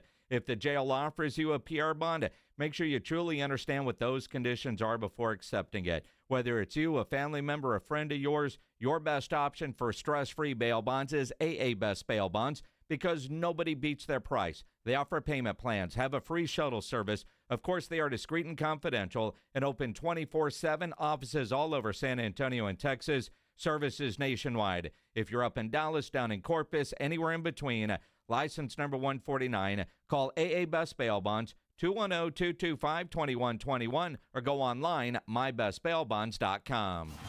The Morning Huddle. You get the last night with your cellie named Big John. No. When you're on death row, you don't have a cellie. Death by Bunga Bunga. No. Well, unless that's how you killed someone. You don't want to go by Bunga Bunga. If you killed someone by Bunga Bunga, that's how you should have to go. Right, yeah. That's where Big John comes in. That's right. Death by Bunga Bunga. The Morning Huddle with AJ and Rob. Weekday mornings 6 to 10. 94.1 San Antonio Sports Star. Come check out the new Lion and Rose Dominion location with the Blitz tomorrow. The Blitz will be broadcasting live for the Harley-Davidson Javelina Bike Night. We'll have food, vendors, tons of giveaways, including your chance to win Queensryche tickets. Take advantage of the great happy hour specials, $2.50 drafts, $5 wines and wells, and a long list of $5 appetizers. That's the Blitz tomorrow, starting at 2 at the Lion and Rose Dominion location off I-10 after the Dominion exit. By texting 64,000, you agree to receive recurring automated marketing messages from Real Success. Message and data rates may apply. No purchase required. Terms apply. Available at ourrealsuccess.com. Do you want to learn how to make money flipping houses and acquiring rental properties right here in San Antonio without using your own money? You'll learn to flip houses and secure rental properties in your spare time to get on track towards real wealth building. We're offering a handful of motivated individuals the opportunity to attend our workshop right here in San Antonio for free. That's right, we'll give you 2 free tickets when you text EARN to 64,000. San Antonio is the perfect market to flip houses and build rental income. Don't miss this opportunity. Come to a complimentary live 2-hour workshop this week right here in San Antonio and learn how to start making money flipping homes and building long-term wealth with rental properties. To get 2 free tickets, text EARN to 64,000. Text in the next 10 minutes, and registrants will also receive a free copy of our Funding for Deals guide. Text EARN to 64,000 for 2 complimentary tickets. Text EARN to 64,000. Football season is coming. Is your home ready for the watch parties? Upgrade your entry game with Romo Door Supply. Tough, stylish doors at prices that score. Visit RomoDoorSupply.com today. That's RomoDoorSupply.com, where home starts strong. All right, Takis fans. Wendy's knows you love your Takis Fuego chips. So we thought, why not make a Takis Fuego meal with a Takis Fuego chicken sandwich with spicy chicken topped with crushed Takis Fuego chips and creamy corn spread. Plus, it comes with Fuego fries inspired by Takis and a bag of Takis Fuego chips. If we had any more heat, we might start an actual... I told him this would happen. For an intense new take on Takis chips, gotta be Wendy's. Limited time only at participating U.S. Wendy's. Includes 1 ounce Takis Fuego chips while supplies last. Takis and Fuego trademarks are used under... Joel, I'm proud to introduce my latest in-summer relaxation relief-cation. I call it the Quarter Moon Grill and Go. It's a stainless steel propane gas grill with this, a full-size urinal. If you're gonna grill and you gotta go, it's the Grill and Go. Folks, at Quarter Moon Plumbing, Heat and AC, we fix plumbing and AC issues fast and at a fair price. 210-651-5899. Grill and... Go away, Nigel. Quarter Moon Plumbing, Heat and AC. License number TACLA 141074E M16004. Hey, Joe Fortenbaugh here. Whether you're locking in your home run picks or riding with your favorite golfers this summer, ESPN Bet is your sports book for all the action. Go from checking stats on your favorite teams and players to placing bets in just a few taps. Plus, new customers can get $100 in bonus bets when you make your first $10 wager. Download the ESPN Bet app and sign up with the promo code JOEQ to get started today. Must be 21 plus. Gambling problem? Call 1-800-GAMBLER. Terms and conditions apply. See app for details. Offer not available in New York.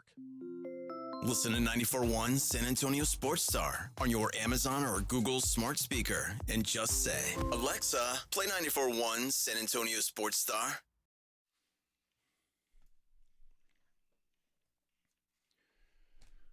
Jason, so many great things coming up for us. I can't wait. Of course, we're going to be at the Lion and the Rose tomorrow.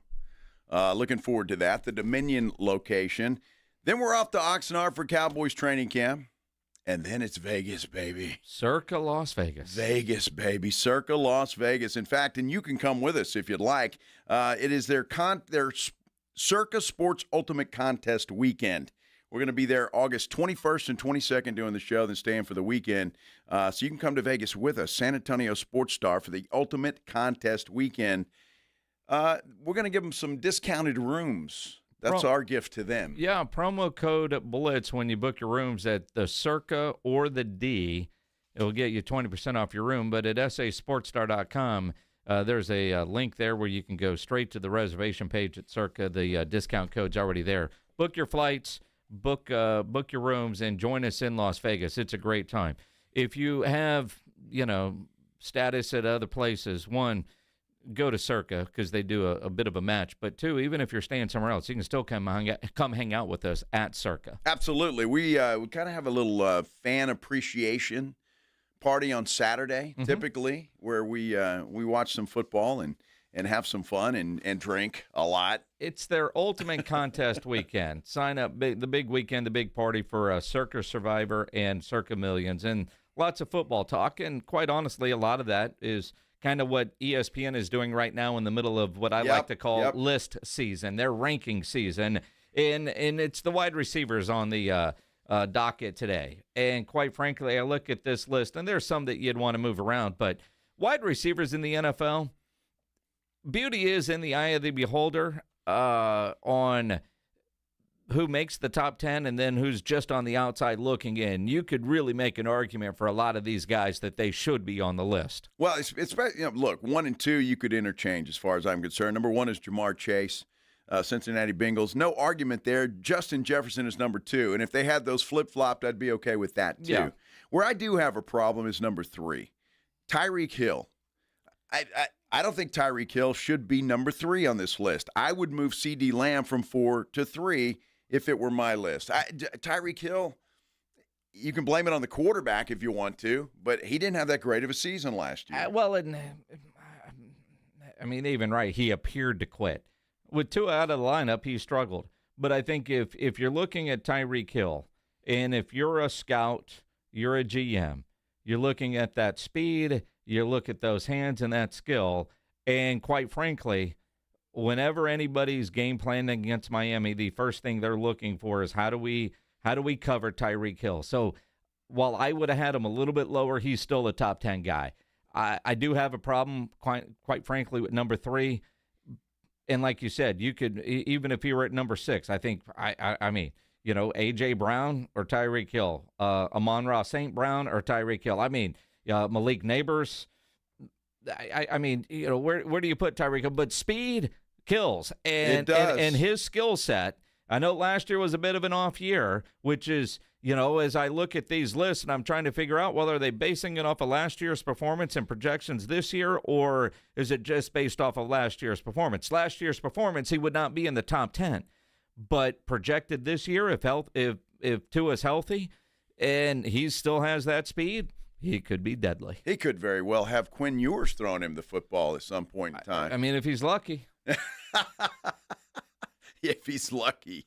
The only other issue I will take is, and I think Malik Neighbors, quite frankly, with the year he had, talk about no quarterback, with the year he had, I think he should be a little higher. I think Nico Collins should be a little higher, quite frankly. And then they got Mike Evans at number 9. I'd move Mike Evans up. I mean, that guy is just clutch all day. And he's got a quarterback in the top 10. Garrett Wilson is at 10. The honorable mentions, Terry McLaurin, Puka Nacua, Brian Thomas, DK Metcalf, T. Higgins, and Devontae Adams. Puka Nakua's in the honorable mention. Pro Football Focus had him ranked number 1. Wow. Now, again, if you're projecting this year, Puka's going to have Devontae Adams. So, I look at these lists, especially wide receivers might be one of the more difficult position groups to rank because it's based on offense. It's based on their quarterback. All of that is there. George Pickens, by the way, did receive votes, even though he doesn't make it enough to get an honorable mention or in the top 10. So you look at Dak Prescott, he's going to have 2 receivers that are amongst the best in the NFL. Not that we needed a list to know that, but it's there. But I think the wide receivers, probably the more difficult group to rank just because there's so many factors in how productive they can be. It causes debate, and that's what we like, and that's the main thing, and I'm sure that's why they do it. So. Well, and one of the things, too, you know, now that Dak has a Pickens and a CeeDee Lamb and a Ferguson, of all things, and you could tell it's mid-July because Kay Adams had a huge guest on her show today, a Dallas Cowboy. And it's interesting because you get a Cowboy offensive player, and she was asking about what kind of scheme changes could there be since Schottenheimer got promoted from within. How different will the offense be? And her big guest, a dude named Deuce Vaughn, said there will be changes. Shotty will have his mark on the, and Coach Adams will have their mark on the scheme, and I'm excited about it. Won't say too much. But I'm really, really excited for it. These OTAs and the minicamp process was really, really fun. It was really good to dive into the playbook, and I'm excited to hop into it and get ready for camp. He is gadget juice. How do you figure Kay Adams landed Deuce? They called the Cowboys and say, is there anybody that we can get on the show? We really need to talk Dallas Cowboys. Deuce. Deuce is sitting right here. He'll do it. Deuce. Look, for all the stuff I give Deuce Vaughn, he seems like a fine dude. He's a great guy. He's a great guy. He hates you, but he's a great guy. A lot of people do. I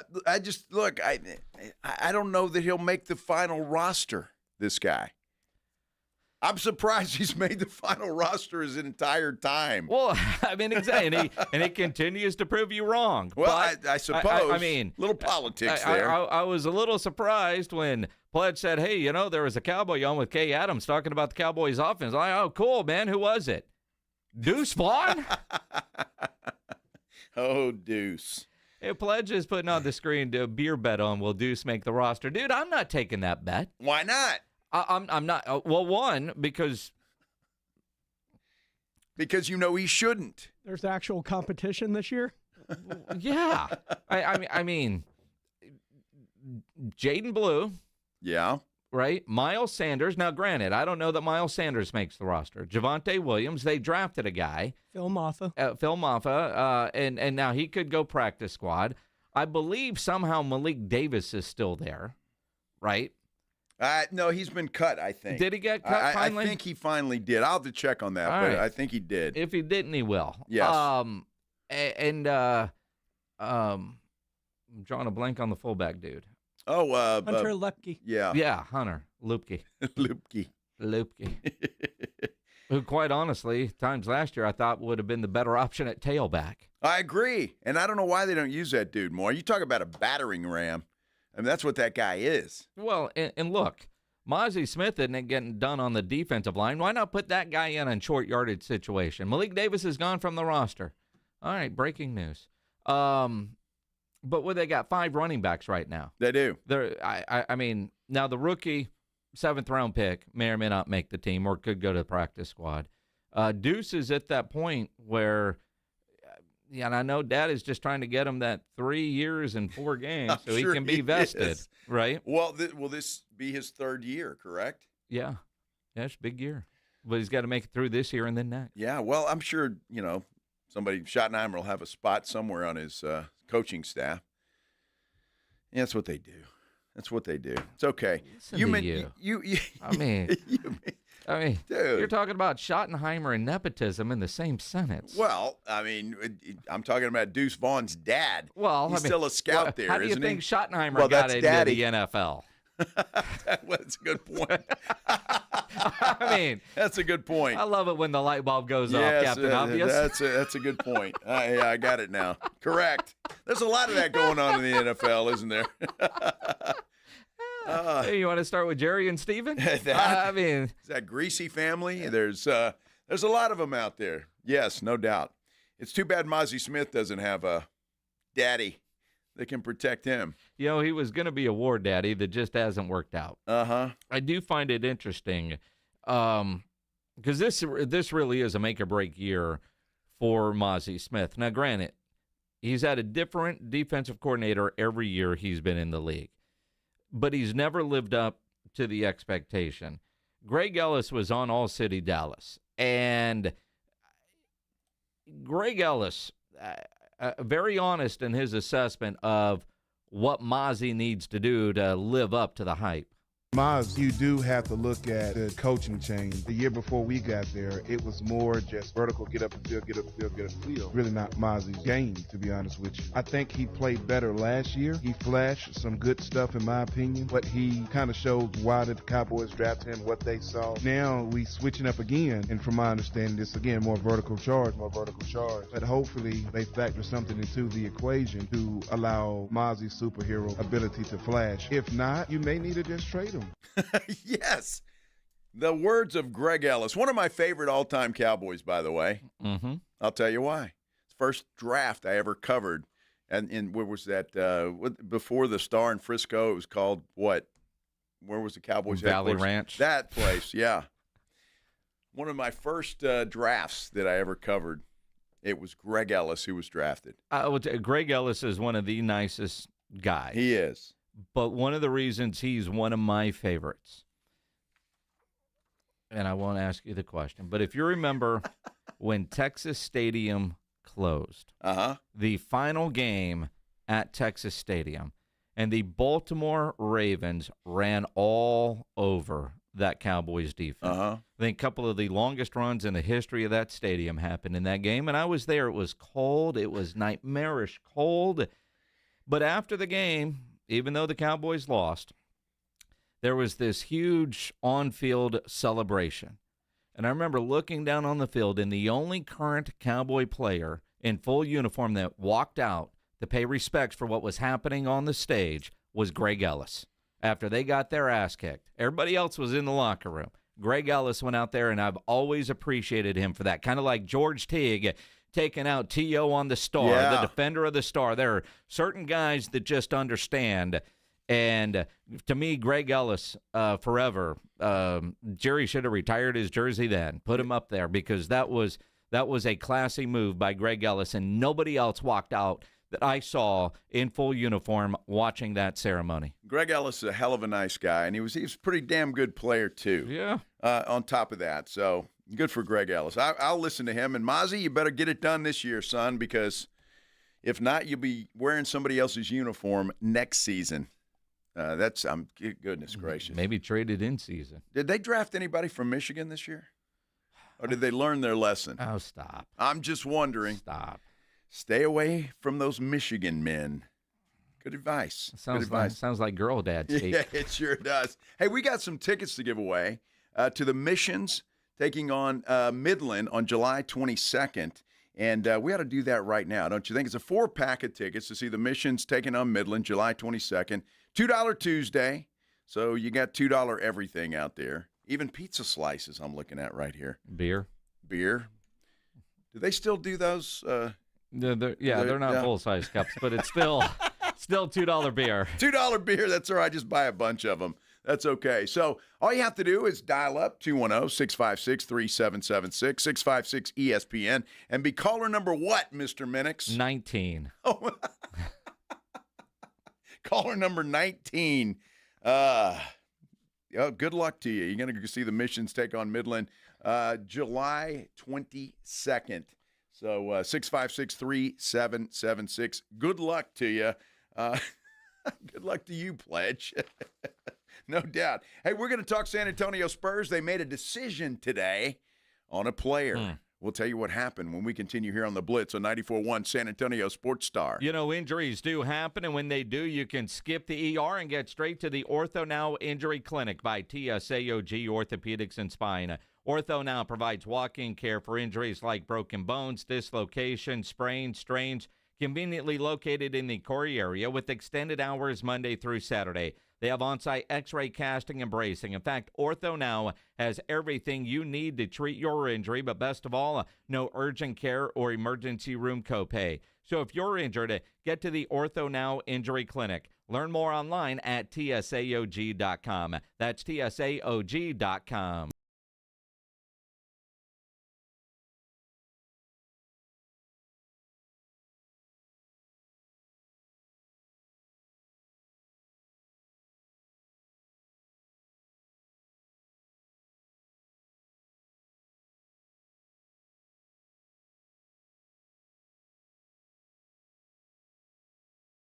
Ray, the College of Healthcare Professionals, and 94.1 San Antonio Sports Star. Prescriptions require an online consultation with a healthcare provider who will determine if appropriate. Restrictions apply. See website for details and important safety information. Price varies based on product and subscription plan. Hey guys, let's talk ED because millions of men experience it. But not everyone can access or afford treatments like Viagra. HIMS can help. Through HIMS.com, you can access a full range of treatment options for ED through a 100% online process. To start your free online visit and save up to 95%, go to HIMS.com/joy. HIMS.com/JOY. For more than half a century, contractors and trade professionals have relied on WeatherGuard for heavy-duty truck and van storage equipment, not just to protect their tools, but to protect their professional reputations. Whether it's inside or outside of work vehicles, a WeatherGuard badge means pros can trust that their hard-earned name is in good hands. Since 1968 and every day since, WeatherGuard has been protecting anything it takes to build a professional reputation. WeatherGuard, established in 1968, proven every day. WeatherGuard.com. If you need to hire, it seems like the whole process can be exhausting. You search resumes, wait for the right candidates to apply, set up initial interviews. It's a lot of time and work.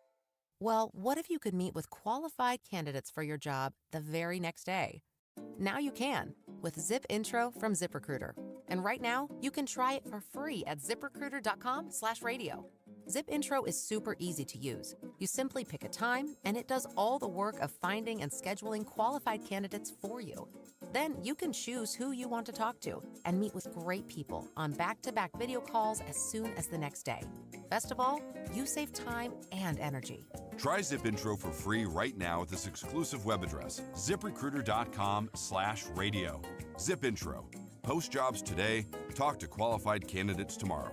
Once again, go to ZipRecruiter.com/radio to try it for free. That's ZipRecruiter.com/radio. Ready to order? Yes. We're earning unlimited 3% cash back on dining and entertainment with the Capital One Saver card, so let's just get one of everything. Everything? Fire everything. The Capital One Saver card is at table 27, and they're earning unlimited 3% cash back. Yes, Chef! This is so nice. Had a feeling you'd want 3% cash back on dessert. Ooh, tiramisu. Earn unlimited 3% cash back on dining and entertainment with the Capital One Saver Card. Capital One, what's in your wallet? Terms apply. See CapitalOne.com for details. You know the Roo Pub is proven to be the best place to watch games with those 3 massive 170-inch screens and TVs all around. All the games, all the fights, and when you show up at the Roo Pub, show up hungry. The food is fantastic. Open daily at 11. Great for lunch, great for dinner, great for late at night, and the best place to watch a game. Just down from the big blind, right next to the Angry Elephant. The Roo Pub, 281 in Redland Road. We'll see you at the Roo. An accident can leave you struggling to pay for medical bills. At Thomas J. Henry, we believe you deserve justice, no matter your financial situation. That's why you don't pay us unless we win your case. Thomas J. Henry, the name you know, the firm you trust. San Antonio, Texas. Hormones can affect everything. Bad skin, bad hair, low energy, poor sleep, brain fogginess, libido, and weight gain. I'm Dr. Torres at the Institute for Functional Health, and we take a functional approach to your hormone problems. Eating right and exercise will not be beneficial without optimal hormone function. This goes for men and women. We do state-of-the-art testing to get to the root of your hormone issues and help you get well and stay well. I'm Dr. Torres at the Institute for Functional Health. We can help. 210-468-1891. Evan Cohen here. Whether you're locking in your home run picks or riding with your favorite golfers this summer, ESPN Bet is your sports book for all the action. Go from checking stats on your favorite teams and players to placing bets in just a few taps. Plus, new customers can get $100 in bonus bets when you make your first $10 wager. Download the ESPN Bet app and sign up with promo code USL to get started today. Must be 21 plus. Gambling problem? Call 1-800-GAMBLER. Terms and conditions apply. See app for details. Offer not available in New York.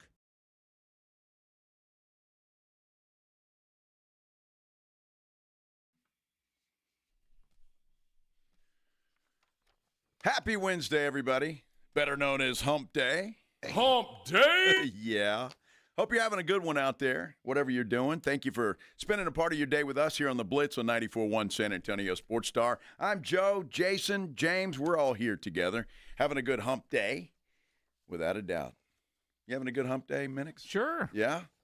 Wednesday. It's one of the best days of the week, dude, honestly. It's a day that ends in Y. Well, I'm just saying, man. You know, there are some days that are better than others. Obviously, Friday, Saturday, they're hard to compete with. But other than that, Thursday's not bad. Yeah, but Wednesday is just, you get over that hump, man. It's like you see the light at the end of the tunnel. That's what happens. That's the way I look at it anyway. Strange puppy. That's probably nicer than a lot of people would say. I mean, just your love of a Wednesday. I like Wednesdays. I always have. It just kind of breaks up everything. You know, the bad part's behind you, the good part's coming. You need to work on how your quality of a Monday and a Tuesday can be. I don't have a problem with that either. I mean, I just look at, now, granted, I kind of live in a football mindset. Right. Football season, you get Tuesday and Wednesday, generally there's no football. I mean, this is, but I'm also that guy that's watching MAC football on ESPN because it's available on a Wednesday. Monday, you got Monday Night Football, Thursday Night Football, Friday Night Football, Saturday, Sunday. I mean, Wednesday is always that kind of, damn, I need football kind of day. It's that anticipation, though. That's what's good. It's like you're going on a trip. And the day before you're headed to the airport, it's like that anticipation. You can't wait, and you're kind of excited, and can't sleep that night. You know what I mean? That's what Wednesday is. You have trouble sleeping before a trip? Well, it depends on how early the flight is. I mean, granted, if you want to have a good flight, that's one thing. Did you read about Everson Griffin? Didn't he play for the Cowboys? I mean, he's listed as a Viking, but for whatever reason, I'm thinking at one point. Everson Walls? No, Everson Griffin. I know, but is that who you're thinking? I don't think he did. I don't know, but TMZ now reporting he got removed from a flight over unruly behavior today. Wow. Yeah, going from a plane took off from Chicago, and shortly after takeoff, turned around, according to TMZ. Delta Airlines jet bound for Minneapolis from Chicago. Because he created a scene. Flight records show just minutes after the plane took off, it returned to O'Hare. And in a statement, a Delta spokesperson said pilots grounded the jet in order to have, quote, an unruly passenger removed. Wow. Delta has zero tolerance, blah, blah, blah, blah, blah. Well, and doesn't know if he was arrested yet, but before this morning, according to TMZ, he posted video, seemed to be excited about going to the airport. Well, when he got there, he sat at the bar for a little while. Maybe. Could have been. Man, that's too bad. You got to be pretty bad if they're turning the plane around. And then I think it's probably automatic, right? You're gonna. He did play for Dallas, by the way, according to Pledge. Yeah, 2020. Well, how TMZ, if you scroll to the bottom, related articles. Former Viking star Everson Griffin arrested for DWI. NFL's Everson Griffin suffers concussion in car crash after swerving to miss deer. Vikings Everson Griffin posts disturbing video waving a gun. Team is concerned. Cowboys Everson Griffin goes nuclear over criticism. Maybe that's why I remember him from his time in Dallas. Yeah, he was one of those rehab projects that Jerry likes. I mean, hope everything's all right, but I think it's automatic. They got to turn the plane around. You're getting arrested. Now, so far, according to TMZ, no word on an arrest. But, yeah, the plane gets turned around. But it just took off. What happened? Yeah, exactly. Drink didn't come fast enough? I don't know, but that's pretty bad. Turbulence? Yeah, gee. A turbulence inside the airplane caused by Everson Griffin. Wow. Well, if I'm a passenger, I'm pissed off. I mean, my gosh. Dude. Shut up and sit down, will you, please? I'd like to get to wherever the hell we're going. Now, I am grateful that, because I do fly a lot, that I've never been on a plane where something nutty has happened. I'm thankful for that. I don't know, honestly, what I would do in a situation. But you're right. If that plane turns around, I'm angry. Yes. But at the same time, I want that thing on the ground as quickly as possible. If there's some guy that's especially causing a big guy like that's causing a disturbance. Well, yeah, but I'm a tall 5'7". I mean, most people, right? Let alone an NFL player. But if somebody is having some sort of issues on the plane, get this thing on the ground quick enough before get him off and let's get on our way. Yeah. I mean, I don't. It's like I always trust the pilot. If the pilot says, yeah, we can't fly right now because I'm guessing that guy wants to get home too, then I'm good. Let's stay on the ground. If, you know what I mean? I'm okay if the pilot is not comfortable taking off or whatever. I'm good with that because, yeah, I trust him more than anything. It's just those other stupid little things that, like it, I don't know. The one time I had a delay where I was really mad is one of the latches on the overhead compartment was broke. And we were waiting for a dude to come replace the lid. Dude, get some duct tape and let's go. Close it up and Can't let's go. Can't we fix that in the next stop? Wow. Yeah, that's irritating. Wow, hang on. I'm getting a text. Can we get some breaking news? Uh-oh. I need it's story time with Joe Reinagel. Uh-oh. Marcus Floyd. Oh, my. Reinegel's old photographer and co-worker there at Ken's 5 just texted and said, Joe had to stop me from fighting a guy on a flight. What happened? Well, I'm trying to remember what happened. So it was a big deal. It was one of the many fights I had to stop Marcus from doing in our career. Why do I get the feeling... I'm trying to remember that. Well, it must not. It was a big deal for Marcus, but not for you. Well, no, I vaguely remember if I had to stop him from fighting somebody. Yeah, I'm trying to remember the. You're going to have to help me with my memory, Marcus. 656 ESPN, Marcus. You know. Yeah, you number. Can call in. Apparently, let us know. the guy was smashing his camera in the overhead. And knowing Marcus, he got very defensive. Now, this might have been on one of those smaller planes, not a Southwest, but a Delta American, where it's just, it's a smaller plane, so the overhead compartment's not as big. And a lot of times, Marcus and the other photographers would have to take the camera out of the protective case because it wouldn't fit. So they have to put it in there. So they were always very nervous about that. Because those aren't cheap. No. And the photographers are kind of responsible for it. Well, they are, and they're very protective of those cameras. Yes. As well. And that's their right. livelihood. This dude was trying to shove something into the bin, and get it in there. And obviously he was messing with the camera. I do remember that now. I do remember that. So is Marcus going to fight? He was upset, yes. He was upset. And you played peacemaker. I did. Well, I got good at it with Marcus. You know, I mean, he was going to beat the hell out of some guy in front of Dirk Nowitzki one time that, that I remember. Made the newspaper. Well, that's because the guy stepped in front of his camera. He did, and then he was a real jackass about it after he did that. Marcus, the other guy. Adam over at, well, probably Marcus too. Adam over at KSAT, who's never a jackass, says, yeah, don't crush the camera. We will fight, 100%. Yeah. See, that's exactly right. So, but I remember that. It had to be on one of those planes. I don't remember what airline it was, but a smaller plane. And the overhead bins are not as big. Yeah. So they had to take the camera out. So you're saying size matters? It matters, yes. Yes, it does matter. I remember one time the most is, I've never seen anything crazy, but on a flight to Nashville one time, some guy had his guitar case up there, and it was a soft case, not a hard. Right. And somebody was and this guy was very protective of course, of the other stuff going in the bin. In fact, he got mad. Well, not kind of mad. He just stood up in a hurry and was like, "Hey, I'll help you." And he started placing things around it to protect his guitar, which I totally understand that. Absolutely, I get it too. But these cameras, I mean, when they're in there, they're not protected. If somebody's just trying to push something in there and make room where there isn't any, it kind of irritates these guys. Adam knows that. Mark Mendez, obviously Marcus, all the photographers. Very, very protective of those cameras. And they're all big enough to actually fight. Marcus would get pissed off if I touched the camera, for goodness sake. Well, it's because, you would break it. And you're just always trying to look at it to make sure not a hair is out of place.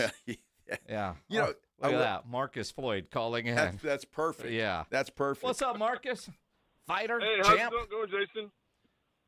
Hey, well, I'm here too, dude. I mean, what the hell? Well, hello, Mr. Reinegal. How are you doing today, sir? I'm good, man. So yeah, Jay. So that on that particular one, it was a Southwest flight, but remember the guy just he came and opened up the overhead and started jamming his thing into the camera, and I told him, I was like, stop, and he was like, I don't care, you should have put it down below, or you should have kept it in your hand. And Joe was in the aisle, so we always sat. I was always in the window. Joe was always in the aisle. Yeah, I travel that way with him too.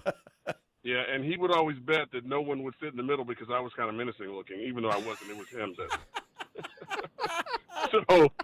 So the guy is really like, what are you gonna do about it? What are you gonna do about it? But Joe will not let me out to get to him. What were you gonna do? Well, honestly, what were you gonna do? Are we on? He was going to beat the hell out of the guy. That's what he was going to do. Marcus? No, he was. I was going to whip his ass. And so the guy, so Joe was like, "No, Marcus, I can't have you get arrested. We have the playoffs. We were coming into town, and I don't know how to work this thing." So yeah, right. Exactly. Let's be honest. It was I don't know how to work this thing. No, I wasn't going to work this thing. No, he wasn't. He sure as heck wasn't. He might have messed up his hair. But no. Yeah. So then Joe was like running interference all the way until the guy got his bag and left. Joe would not let me. They called the cops to meet the plane and everything. Really? Yes, I do remember that now. So were the cops for you or for the other guy? The cop just told me to calm down because the flight attendant was worried and all this stuff. But it was a cop we knew. It was like so he's like, what's going on? And we tell him what happened. He's like, oh, that guy's just being an ass. So he's like Marcus, he's like, man, just hold on. But they literally ran interference until that guy got in his car and drove away. All right, now I'm being asked, Marcus, since you're on, about you fighting David Sears in the Spurs locker room. Yeah, that was a pretty well. Okay, so in that instant, so Jason, you know how we all have a process. So after the Spurs game, we're waiting, and everyone goes live. They do a live look in the locker room after the Spurs, and we kind of go in order. You got yours first. You have your questions, and everyone has another one. And then they get out of the way, and then the next person comes up and does their question and answer. So we're waiting. So KSAT goes first. David Sears and Mark Mendez, and they go first. So then Joe. So we were waiting for our turn. I don't think it was Joe. It was actually Luke. We're waiting for our Luke turn. Stuckmeyer Luke reference. Stuckmeyer, yeah. This is old school. This is old stuff. And so Sears, after he finishes talking, and I'm pretty sure it was Sean Elliott, starts talking about golf tournaments and laughing and we're under a time crunch. And that's the thing about it, Jason. We're under a time crunch. We're trying to get on for the before 10:30. So, I'm like, David, get out of the way. We have to get in here. And Luke, Luke didn't say anything, and Dave was like, well, I was just talking to him, and I told him, I don't care what you're doing. You know what the process is. Because it's not like this is the first time we've done it. We've only done it 700 times. Yeah. So David said something to me, and I said, I will put this camera down, and so everyone's kind of like, oh look, let's watch. And, Tom James is like, you expect Tom to come over and say something, but Tom's like, no, I'm going to watch. Yeah. This is going to be good. And so it was, again, I was a hothead, of course, but no, that was it. So kind of, I told him I will put this camera down, and I don't care about the job or anything else. I will whip your butt right now. See, Mark he's got a little salt in the pepper now, so he's mellowed out a little bit. He'll still kick your ass. Real quick, Marcus, we don't have a lot of time, but you got to remember Dirk Nowitzki and the look on his face when you and that Dallas guy. It was classic. That was great. Dirk was like, wow, he's just sitting there, and he's just watching the whole thing. He's kind of like, wow, I didn't know it got this intense with the media. Yeah, that was a great one. Yeah. The whole, like I said, it was in the newspaper. Everyone had a nice little note about it, but hey, I love my craft, and I'm protective of Joe and everyone else I worked with, and that was a problem that day. So. Amen, brother. It was. Hey, we got to write a book, Marcus. Stories from the road. But let's be honest, you fun. want to kick Joe's ass for not remembering one of your great stories. Well, it's my memory. I'm getting old. What can I say? It was a big deal to him, but not to you, because your hair stayed perfect, and that's all that mattered. But we all know that Joe always gets the aisle seat. And it doesn't matter how bad you got to pee, because he's going to go 5 times. But you better get up while he's gone, because if you ask him to move, you get a look. I mean, we were on a flight from Los Angeles a couple years ago, and there was a girl that had a really good night in L.A. The night before. And she had a plastic bag with her, and Joe made her sit in the middle seat. Yes. And she was filling the bag, and Joe still wouldn't get up. I'm like, if you got to get up, I'll move, but I'm not sitting in the middle seat. I'm not doing it. He's not doing it. He's not going to do it. And when she started to lose her lunch, if you will, he was not quick in moving, and certainly not as quick as I wanted her to be. She had a bag? Yeah. You looked at her, really? And I'm like, get her out of here, because I'm a nice guy. If I see you throwing up, I'm generally going to throw up with you. Nobody should throw up alone.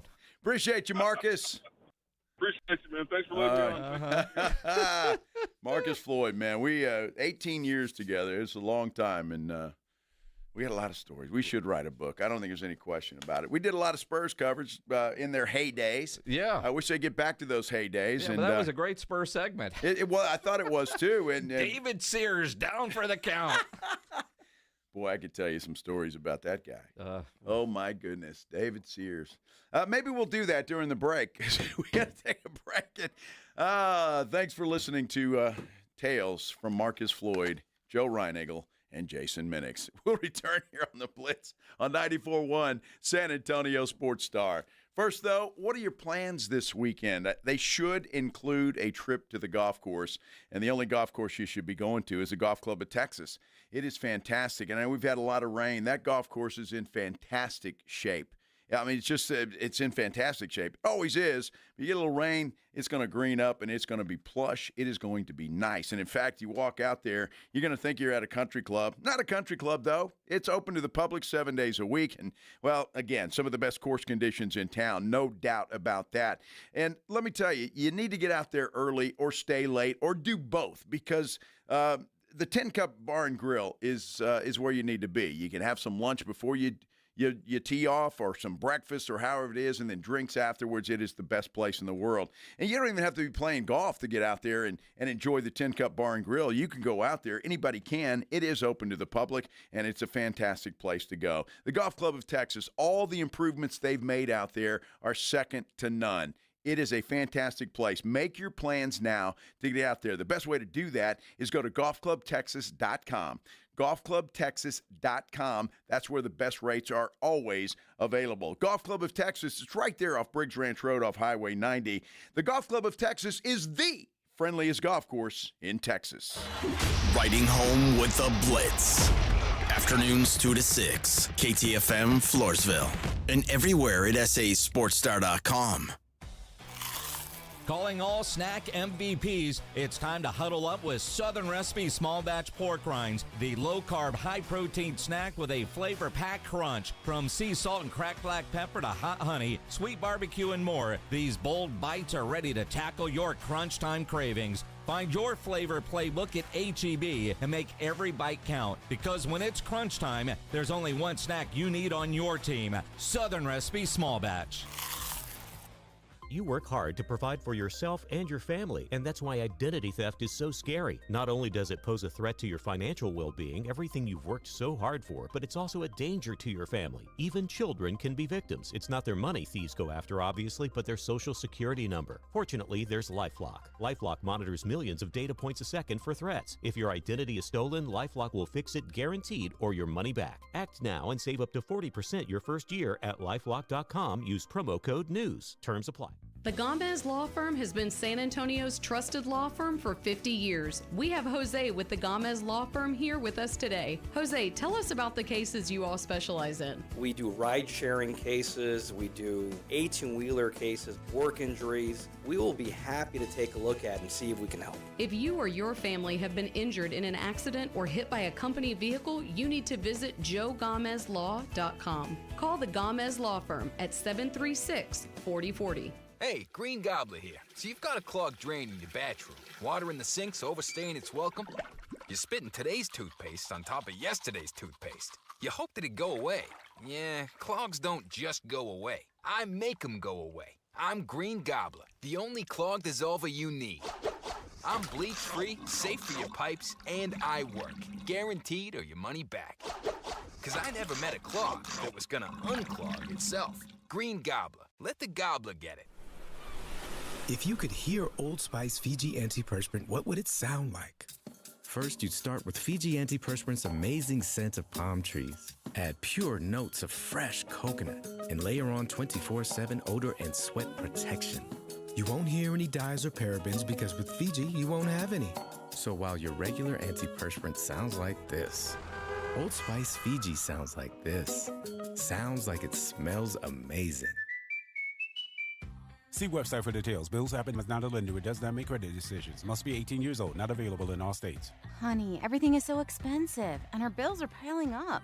You're telling me credit cards are maxed out, rent is due, and the car payment's right around the corner? We need some extra cash. We should do what my friend from work did. She went to billshappen.com and got the money she needed the next day. Our credit is not great. Are you sure that would work for us? Bills Happen is one of the largest personal loan networks. They can help people with all credit types get up to $5,000. Sounds like it's going to be a hassle. My friend said it was super easy. She did it right from her phone during her lunch break. If you have a regular source of income, you can be approved for a loan for up to $5,000, and your cash can hit your bank account the next day. BillsHappen.com's lenders have millions of dollars to lend, regardless of your credit history.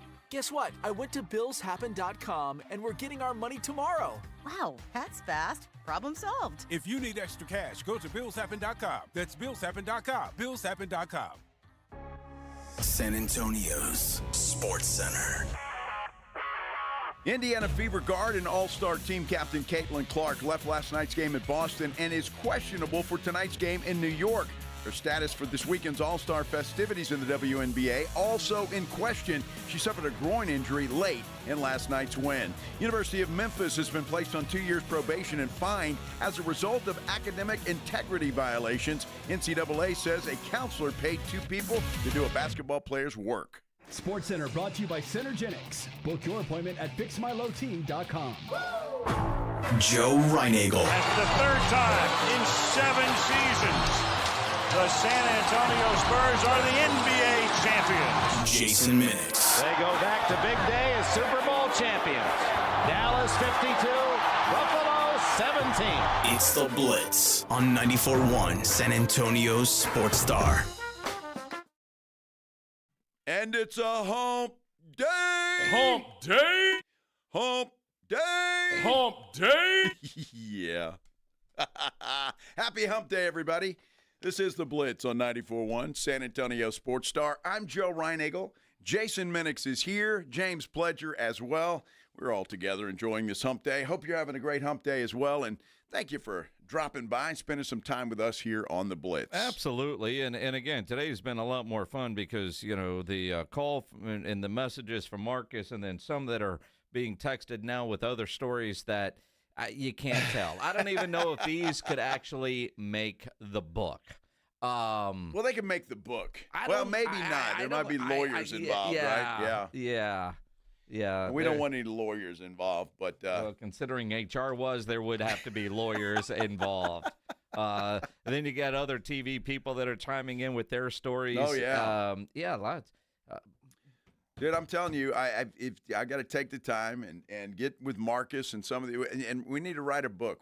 I guarantee it'd be a bestseller. Well, maybe. Well, at least I'd hope it would be. Like Bill Schoening in his music career. Right. He put out a CD and he calls it a million seller because there was 1 million copies in the cellar.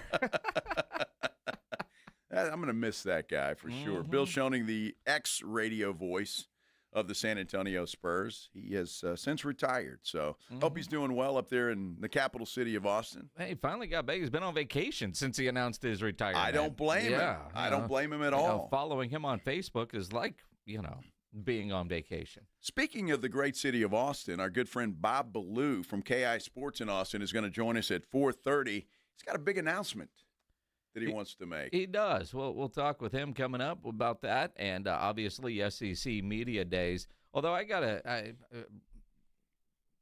this guy has called in about 4 different times today. Oh, yeah? Ronald.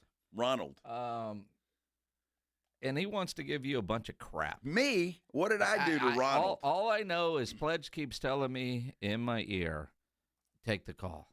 Take the call. Take the call. Take the call. That's one of those kind of days. Take the call. Ronald, you're on the Blitz. What's up, man? Yes, man. I know Joe was talking about my boy Bronny, man. Your boy last year. Your boy Bronny. And Bronny played a lot better. I want Joe to just walk it back a little because Summer League, G League, he's dominated every league living, and he's gonna earn a row. And I think Joe was a little hard on my boy last year. Wait, Ronald, he's dominated? Is that what you said? Bronny has earned. He averaged 18 points in the G League last year. Then in the Summer League this year, he's showing that he plays pretty good. I know. He's all around player. I saw the headline yesterday on ESPN. It was a doozy. Bronny scores 17 points. Lakers lose to Clippers.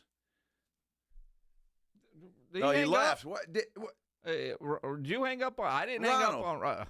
Wow. We got cut off. That's all right, Ron. I don't think so. Hey, I think he just got really small in a hurry. Maybe. Ronald, Bronny has earned it. I appreciate your love for your boy, Bronny James. Now, but I will say this. This isn't something that Joe Reinagel said. This isn't something that Jason Minix said. Weird to say that in third person. It is. Last week, and you can find this in the audio vault at sasportstar.com, powered by AA Best Bail Bonds. I think it was last Thursday. Uh-huh. You were on vacation. Yes. Jeff McDonald from the San Antonio Express-News was on the Blitz. Okay. And Ronald, I want you to go listen to that interview online at sasportstar.com because it was the day after the Spurs played the Lakers in Summer League out there in California. And remember, that was the game that did not have a fan in the building, right? No fans. Jeff McDonald essentially had a seat on the bench. At one point watching, I thought he was going to start calling plays. Wow. I mean, that was, that's how it was. And at the end of that interview, and go listen to this, Ronald, Jeff said, yeah, I watched that guy up close. I'm not sure that's an NBA player. Thank you. All right, that's not Joe. That's not me. That was the guy that covers the NBA for a living. Yes. Now, and again, go listen to it for yourself. Don't take my word for it. Go listen to it. That was what Jeff McDonald said after watching him up close and personal for 4 quarters, essentially sitting on the bench, watching Bronny James. And his word, yeah, I'm not sure that's an NBA player. No, I'm not sure that it is either. But he's got a very famous daddy. Here we go. And so that's why he's there. And we'll see what happens. There are reports out that LeBron James and the Lakers have not had any conversations about anything this offseason, but that it is expected that LeBron will play out this year and then call it a day. Although, man, there's so many different trade rumors out there. I was reading one to Miami, and I don't know what Miami has to offer. Dallas is in the mix again. I'm not sure. I don't think he's done, though. I really don't think he's done. You don't think this year he rides off into the sunset? No. Well, we'll see. I mean, obviously he played well last year. I mean, he's got a lot of gas left in the tank, it appears. But it's just him. I mean, I know he loves the game, but the man is a bazillionaire. He can do whatever the hell he wants. And, in fact, I think he's going to buy a team. If there is an expansion team in Vegas, I think LeBron will be a big part of that. I imagine. But it's going to be interesting to see ultimately. And, again, he'll stay a story this offseason and throughout next season unless he comes out and says, yeah, I'm done. But clearly with the ownership change and with Luka showing up, for the first time in his career, LeBron James isn't the main player on the basketball team that he's representing. Yeah, that's true. And did you see these pictures of Luka? I mean, the guy is slimmed down, and he looks like a skinny kid. Maybe he finally got the message from Nico. Yeah, maybe he did. I don't know. But, boy, I tell you what, if he has stopped drinking and slimmed down, stop eating hot dogs on the bench. California diet. How good can this guy be for the Lakers? It's going to be interesting to watch, that's for sure. How good can Micah Parsons be? That's the question. And you might say, well, he's already good. Well, he's only 25 years old.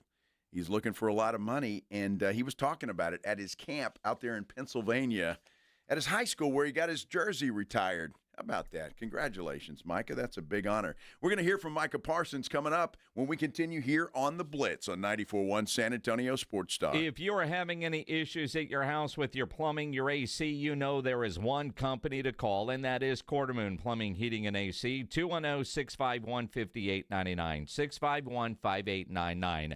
At Quartermoon, they are experts at worst-case scenarios, big job, small job, residential, or commercial. Their service trucks are fully stocked, and they have all the equipment needed for any job. No commission sales reps. They'll provide estimates and second opinions, and they have a great experienced staff that has earned an A-plus ranking with the Better Business Bureau. And at Quartermoon, they are green certified. Now, it could be emergency. It could be maintenance. Whatever the case is, Quartermoon is the best. So call them, 210-651-5899. 651-5899 or online at quartermoonplumbing.com. 94.1 San Antonio Sports Star and the Gomez Law Firm present the second annual Back to School Drive, Saturday, August 2nd from 11 till 1 p.m. or while supplies last at the Gomez Law Firm, 2943 Moss Rock Drive. Free backpacks and school supplies for all school-aged children while supplies last, so don't be late. Presented by the Gomez Law Firm, 2943 Moss Rock Drive. Sponsored in part by North Park Toyota, Centromed, Romo Door Supply, and 94.1 San Antonio Sports Star. Are you ready for the all-new Hot Wheels Monster Trucks Live Glowing Fire? Come watch your favorite Hot Wheels Monster Trucks fly, crash, and smash. Thanks to Good to Grow, kids' ticket prices half off. Coming July 26th and 27th to Frost Bank Center in San Antonio. Get tickets now at Ticketmaster.com. When you're hiring, have you ever felt like you're missing out on meeting truly great candidates for your roles? It seems impossible to find them, but they have to be out there somewhere, right? Well, they're not hard to find when you know where to go. And that place is ZipRecruiter. And right now, you can try ZipRecruiter for free at ZipRecruiter.com/radio. ZipRecruiter helps 10 million people with their job search every day. And because these people are actively looking for jobs just like yours, it's easy to find the right person right away. In fact, 4 out of 5 employers who post on ZipRecruiter get a quality candidate within the first day. But if you're not using ZipRecruiter, you're missing out. So see what it's like when the impossible is easy. When you go to ZipRecruiter.com/radio right now to try ZipRecruiter for free. Once again, that's ZipRecruiter.com/radio. ZipRecruiter.com/radio. Never miss out on great candidates with ZipRecruiter. When you've got real work to do, Metal Supermarkets will help you get it done fast. With a huge variety of metals in stock, we can help no matter what job comes your way. And all it takes is a few clicks. We make buying metal online easy so you can spend less time shopping and more time getting things done. Metal Supermarkets, the convenience stores for metal. Place an order online today at metalsupermarkets.com. Join the Blitz live tomorrow at Lion and Rose Dominion for the Harley-Davidson Javelina Bike Night. Food, drinks, vendors, and giveaways. That's tomorrow starting at 2 at Lion and Rose Dominion off I-10 after the Dominion exit. Mike Rowe here with a quick question. Have you noticed cracks in your drywall, chimney, or exterior walls? I hope not, because if you have, they could be indications that you've got a much bigger problem with your foundation.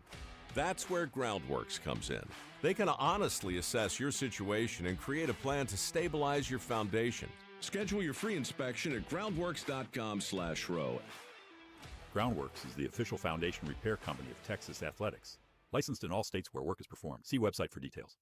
It's The Blitz with Jason and Joe on 94.1 San Antonio's Sports Star. Micah Parsons. I'm not sure. When I heard this interview, Jason, I thought maybe he was a little salty. You disagree, but I thought he was a little bit salty, and I don't know. I didn't take it away that he was salty at not having a contract yet. I didn't take it as he was frustrated, perturbed, whatever word you want to use about the contract. Salty. I thought it was salty about the questions because he's tired of talking about it. But he was doing an interview up at his high school camp, wearing all Penn State stuff, but, you know, his high school jersey was retired. It was a big deal in Pennsylvania. And there was so much talk about his contracts. But even for Micah, I mean, he went to OTAs and everybody was surprised by that. And he said, dude, I still got to go to work. Because to me, I know God got my back. You know, he took me this far. He's not ready to be done with me, and I see the strength and the will he keeps putting inside of me. So, you know, to me, I'm not really fazed by anything. I'm going to just keep doing things the right way and let everything play the cards how they're going to be dealt. Like, you know, things is going to play out how they're meant to play out. I don't think there's anything you can do to change someone's mind. You know, things are going to play out the way they're going to play out. So, to me, I just try to do everything's right. You know, what I love about Micah, he was pretty even keel there and just, you know, rolling with the flow. But if you're a Micah Parsons, you're going to get paid. I mean, you know that eventually. But I think the saltiness or the frustration, if there is any, comes from the fact that he's going to be asked about this in front of every interview. If he comes to camp and gets in front of a camera, which he may not do, or wherever he goes, that's the question that's going to be asked. Every time Jerry Jones gets in front of a camera, Stephen Jones gets in front of a camera, that's the question that's going to be asked. And that's the frustrating part, I would imagine, for a guy like Micah Parsons, certainly for us in the media, because we're trying to figure out why this hasn't been taken care of. And you want us to talk about football, then don't give us a reason to talk about football and not somebody's contract. Well, and again, I mean, you know, saying all the right things is something that he's doing because, you know, there are a lot of contract talks. They haven't affected him yet. I just worked harder.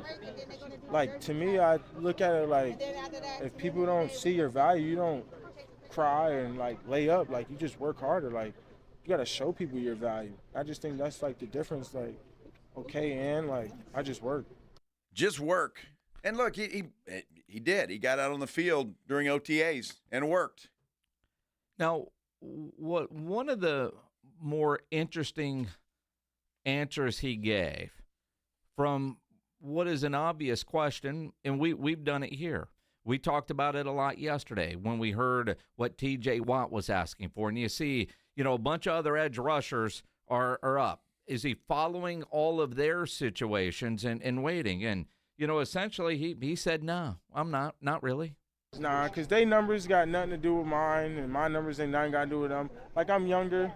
Hutchinson's coming off an injury. Like, everyone's circumstances is completely different. Hutch is coming off his third year. Usually guys wait 4 years. So it just all depends why. I mean, he's up there with Miles. So, you know, it's different. Everyone's circumstance is different. Like, we're all different.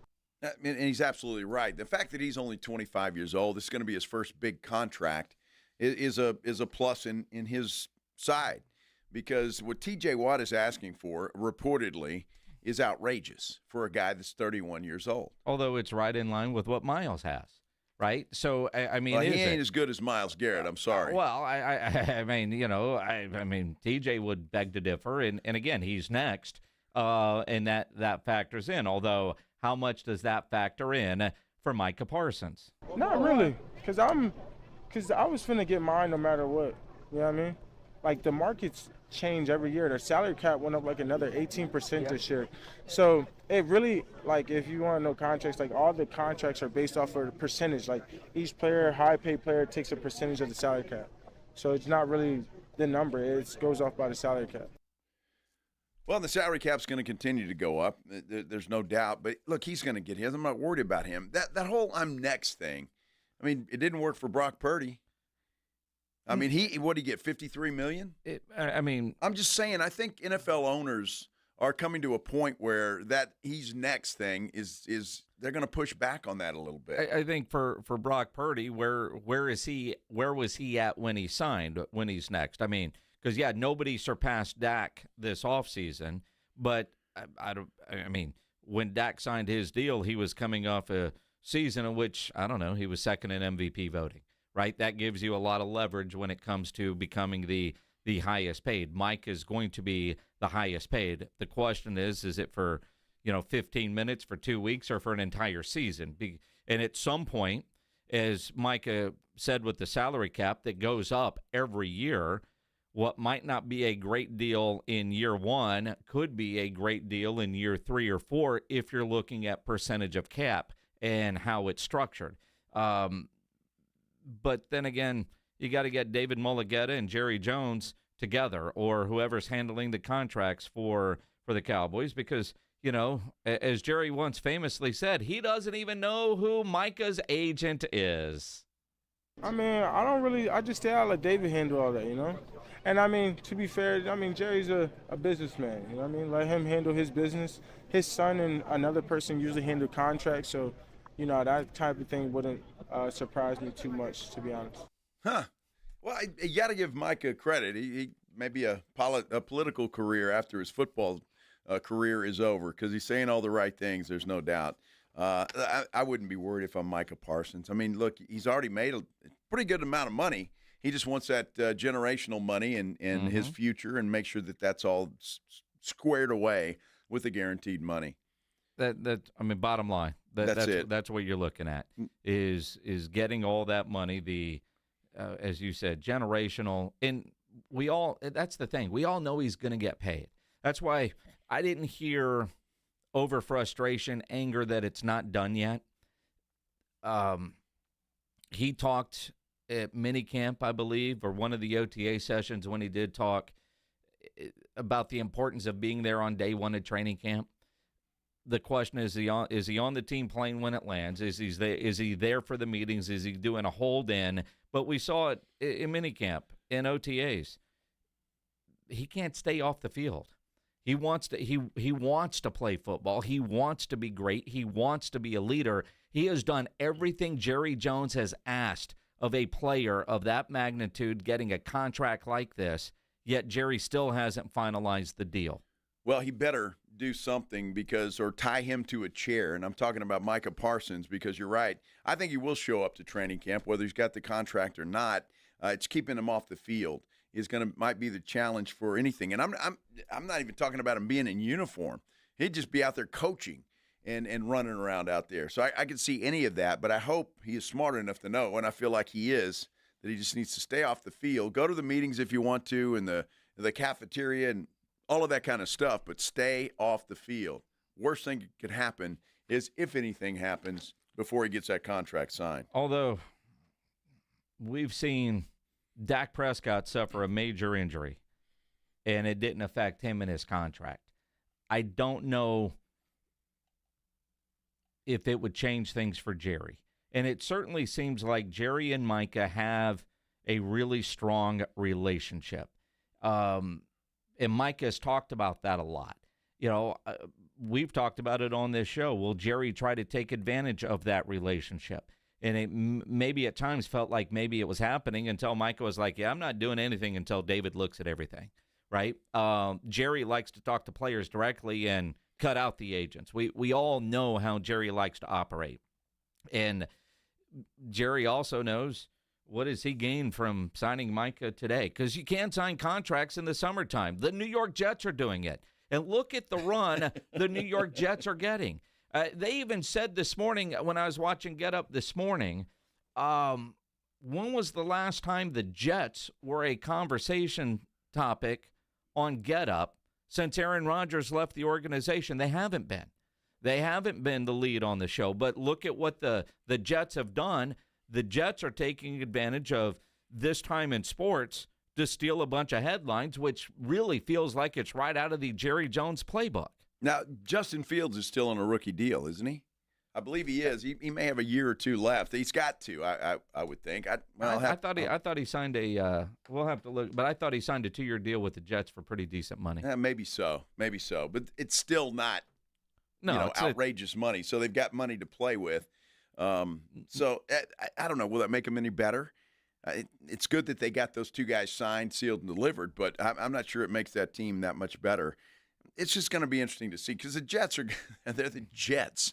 I mean, have they done anything since Joe Namath left? Well, I mean, they did go to a couple AFC championship games with Mark Sanchez as the quarterback and the old butt fumble. Yeah. But again, though, I mean, you look at what the Jets are doing. New GM, new head coach, seemingly a new attitude in how they do business, and they're in search of a quarterback. Will it be Justin Fields? Justin Fields is seemingly going the route that Sam Darnold and Baker Mayfield took. As a high first-round draft pick, didn't work out, didn't get that big-time money that most high first-round draft picks think they're going to get. But Baker Mayfield has shown, you know what? Change of scenery has done him a lot of good. And now look at what's happening with him. Sam Darnold had a great year in Minnesota. That got him a starting job in Seattle. It did. And if I think what offensive coordinators are doing now is designing stuff around their quarterback and how they do it. What a novel approach. Well, it really is, but I don't think they've been doing it. And it seems like it's so easy, and some of these quarterbacks can't adjust to it. And if they're doing that in New York with Justin Fields, then I think they're going to be in good shape. We'll see. I don't know. Texas Longhorns, the darlings of college football. They really are, aren't they? They are. Arch Manning is the prom king of college football right now. The Heisman Trophy winner. No candidate. Already it's blessed. A candidate. He's a candidate. He's going to win it. I mean, unless he just, throws a million interceptions and Texas finishes with a losing record, he'll win it. I mean, he's already got it. They've already got his name etched on the Heisman Trophy. It's there and you already. Thought Micah sounded salty? Already, I'm not. I'm just stating fact. Oh, that's fact. They've already got the Texas Longhorns on the national championship trophy. Dude, it's already there. Jimbo Fisher is not in this picture. Our good friend Bob Ballou from KEYE Sports joins us next here on the Blitz on 94.1 San Antonio Sports Star. Connecticut quality water softeners.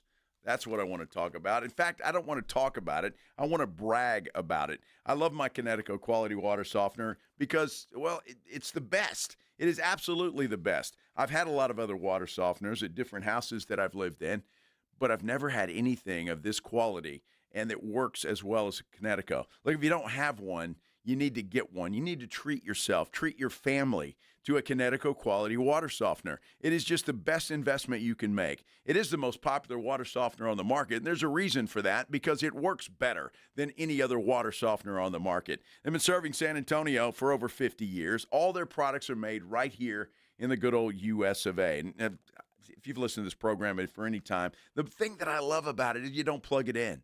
But it works 24 hours a day, 7 days a week. It provides soft water.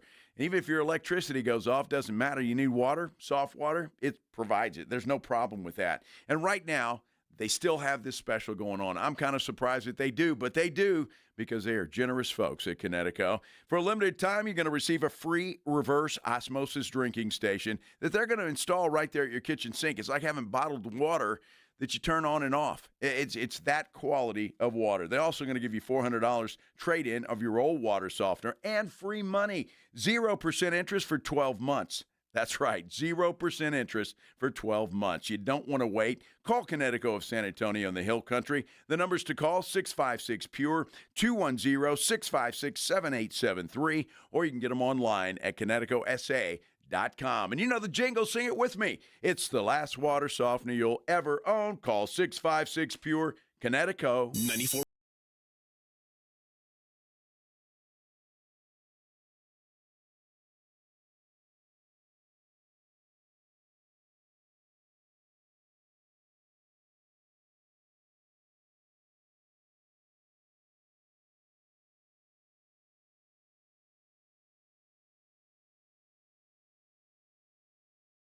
College of Healthcare Professionals and 94.1 San Antonio Sports Star. Circa Million and Circa Survivor are back with a massive $21 million in guaranteed prizes. Circa Million, pick 5 games against the spread each week. 126 ways to win with $6 million guaranteed. Circa Survivor, 1 pick a week, no point spread. Last the longest to win it all. $15 million guaranteed. Enter in Nevada, play from anywhere.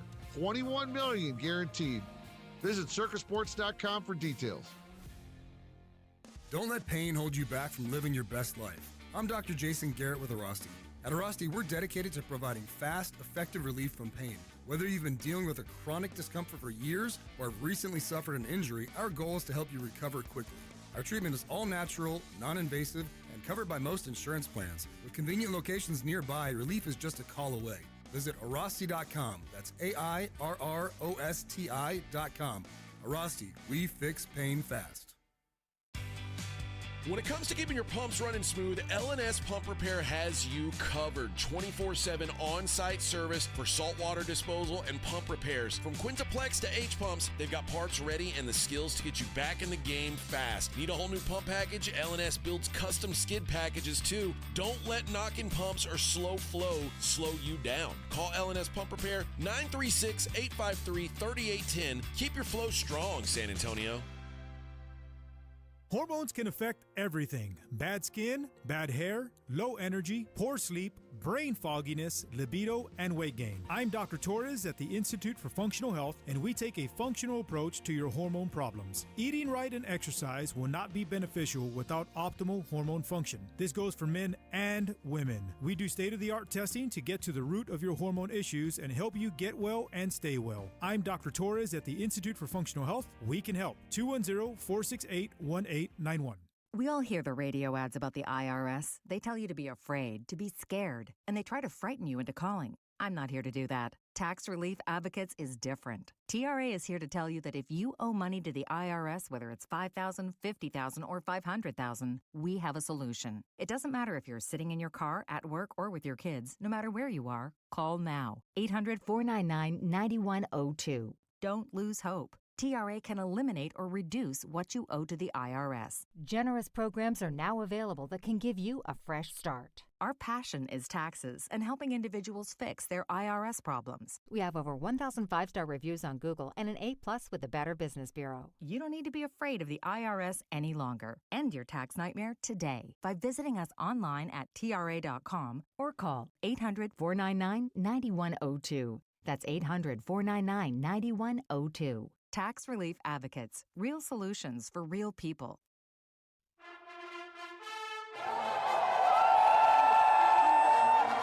You didn't do that, did you, Clyde? Wow. Yeah. Well, it's only appropriate, isn't it? Wow. It's our Texas Longhorns segment. So, of course, we're going to play the Aggie War Hymn. Oh, Greg Sankey said today it was an honest mistake. He's Joe Reinagle. I'm Jason Minix. The Blitz here on 94.1 at San Antonio Sports. Starting a guy that's used to being introduced to the Aggie War Hymn is Bob Ballou from KEYE Television in Austin and new host of the Stampede podcast, coming soon to wherever you listen to your podcast. What's up, Bob Ballou, live from Atlanta on the Buyers Barricades guest line? Congrats, Ballou. Thank you. I just literally started laughing out loud when that came on. I was like, they didn't really just do that, did they? I told you we would. I know. I just forgot. It's so good. Yeah, beautiful. Thank you. Thank you for the nod there. I'm very excited. We can talk about that a little bit. But this is, this is like okay, here we go. Like, we're off. Like, football's back. Like, this is like the official kickoff of it. And man, for Sark to not even realize that's what was happening is even better. I mean, he had no idea. He had no idea. I can't imagine that. What? That's crazy. He's got his stuff. He's focused on what he's going to say. He's not thinking about whatever. And he walked out there. I mean, like, people were laughing. He didn't know why. I don't think he didn't realize that's what it was. I don't think he knows the Aggie wore him. So, is that the level of focus that Sark is instilling into Arch Manning and this team about blocking out the outside noise and focus on the task at hand? I mean, just such a perfect analogy, right? I mean, it was the ever-present, like, boy, here's the Aggie trying to get this thing in, and then we don't worry about that stuff. It's all the outside noise is gone. But I will say this. I will say one thing about just him in general, and one of the reasons I think it's worked for Texas and why it continues to get better, his messaging is the same. Every year he's consistent in his message. He's consistent in what he wants from his team. He's consistent in everything he does on that front, and I think that's what it's just a different deal. And I think that's why, players, when they're a freshman, are hearing the same message when they're a senior. It's a lot easier to believe in what you're doing, and then when the winning comes with it, it makes it even easier. So, well, Bob, and Jason and I were talking about this a little earlier because, I mean, if you listen to all the predictions, Texas has already won the national championship. Arch Manning is the Heisman Trophy winner. I mean, it's just it's already said and done. Now, I know for Sark, he's going to block all of that out, but when you've got young players, 18, 19 years old, and they hear that stuff, and they do, it's got to be a difficult task for that coaching staff to keep these guys focused on what they need to do. Yeah, I think it's a great point, Joe. I think one of the things that's interesting is how many starters Texas lost. And then you're just like, well, they're going to be the number one team in the country to start the season. And it's like, I heard I love Peter Burns. You guys know Peter well, UTSA and all his connections in San Antonio. And a couple months ago or a month ago, he said the SEC runs through Texas now. And I just couldn't disagree with that more. And I say that because they lost to Georgia at home last year. They lost to Georgia in the SEC title game. This league runs through Athens, Georgia, until somebody beats them. So, there's something to be said for that. With the transfer portal, all these teams, when you're trying to figure out who they're going to be, right now it's impossible. Like in a couple of weeks, I've got to do an AP poll. How do you even begin to figure out who you're going to put at the top of those lists, other than Penn State returns a lot of players and they were really good last year. What you do is you go back, and this is where it goes for Texas. You believe in what's happened. You believe that the recruiting is good. All Sark cares about one of the big points for him has always been development. The development's been great from seeing what they've had in the NFL draft the last couple of years. You believe in what he's done, so now when the next group comes in, you believe that they're developed and that they'll play well. Nobody knows. I mean, I know we never knew. I get that. But, you're at a point now where nobody knows when you add in the transfer portal, all these teams that don't have the same quarterback coming back from last year or have come in from a different school. Oklahoma's probably one of the best examples of this, because they were 6-7 last year, and then they bring in John Mateer from Washington State, who can run and throw, and they brought the offensive coordinator, Ben Arbuckle, with him. And now you're like, well, who's Oklahoma going to be? I don't know. Does it work? I don't know. You just don't know. And so I think you just have to look to some of those things that, well, obviously Arch Manning is I think we've all seen glimpses of who we think he's going to be. He'll be fine. He's going to throw interceptions. He's going to make mistakes. He threw 2 interceptions against Louisiana Monroe. He's going to make mistakes. But you believe in the product that you see, the development that you see, and then you have to go off that. And I think that's why Texas is getting the hype it's getting. But they've lost 4 of their 5 starting offensive linemen, lost their quarterback, lost Jaden Blue to the Cowboys, lost Matthew Golden as a first-round pick, lost Isaiah Bond. Gunnar Helm was their offense is totally new. So until you see it, it's you don't believe it, but you believe in the talent, you believe in the development. Bob Ballou from KEYE Television in Austin and the new Stampede podcast, joining us here live in Atlanta, here on the Blitz on 94.1 San Antonio Sports Star.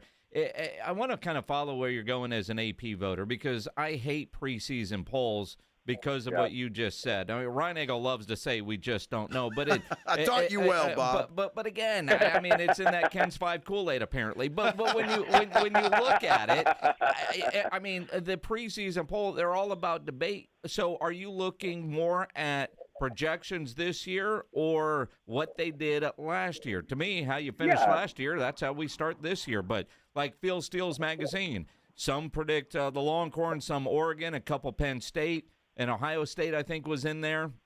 And you know, I mean, you can't have everybody picking the same thing. That'd be boring.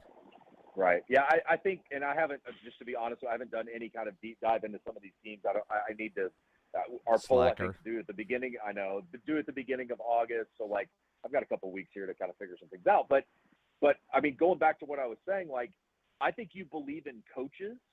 I think when you start, like, if every year in college basketball, when you look at the top 25, the majority of those teams are going to be Bill Self, and, you know, it was Mike Krzyzewski and Roy Williams, and it's Dan Hurley now. It's like you believe that coaches are going to bring in talent, and then those coaches are going to coach those players really well, because that's what they do every year. So you see the same teams at the top of the list every year. I think that's what it's going to look more and more like in college football right now. But there are people who will look at, like, I'll give you an example. People look at Georgia, and if you don't believe in Gunnar Stockton, a lot of people won't look past that. And they'll just say, I don't think Georgia's going to be as good because they lost this and this, whatever. They'll just be like, Gunnar Stockton's not, I don't believe in him, so we're just going to put them at 15 or 20 or whatever. Like, my hope is that everybody does kind of more of a deep dive into what the roster looks like. But, like, for Texas, I mean, I'm going to have a hard time putting Texas number one, just my initial thought on it, because of what they have to replace. It's not to say they won't be there, but the whole point of a preseason poll is to talk about college football. Like, it's so that we all go, well, how could you put them there? How do you? It's the best part. It's the best part of it. Like, everybody gets to have their opinion and their say and whatever. You do your research, you try to figure it out, but in the end, you're kind of guessing like everybody else is in what you believe in a coach, what you believe in the players they've brought in, the upcoming talent, and then you go from there. I mean, that's why I think Penn State, if I'm not mistaken, Penn State doesn't lose a ton off of last year's team, and I think people have them in the top 5 because they finished, you know, in the semifinals last year. You know, Bob, I thought Sark handled this pretty well. When you're talking about that first game for Texas, they have to go to Ohio State.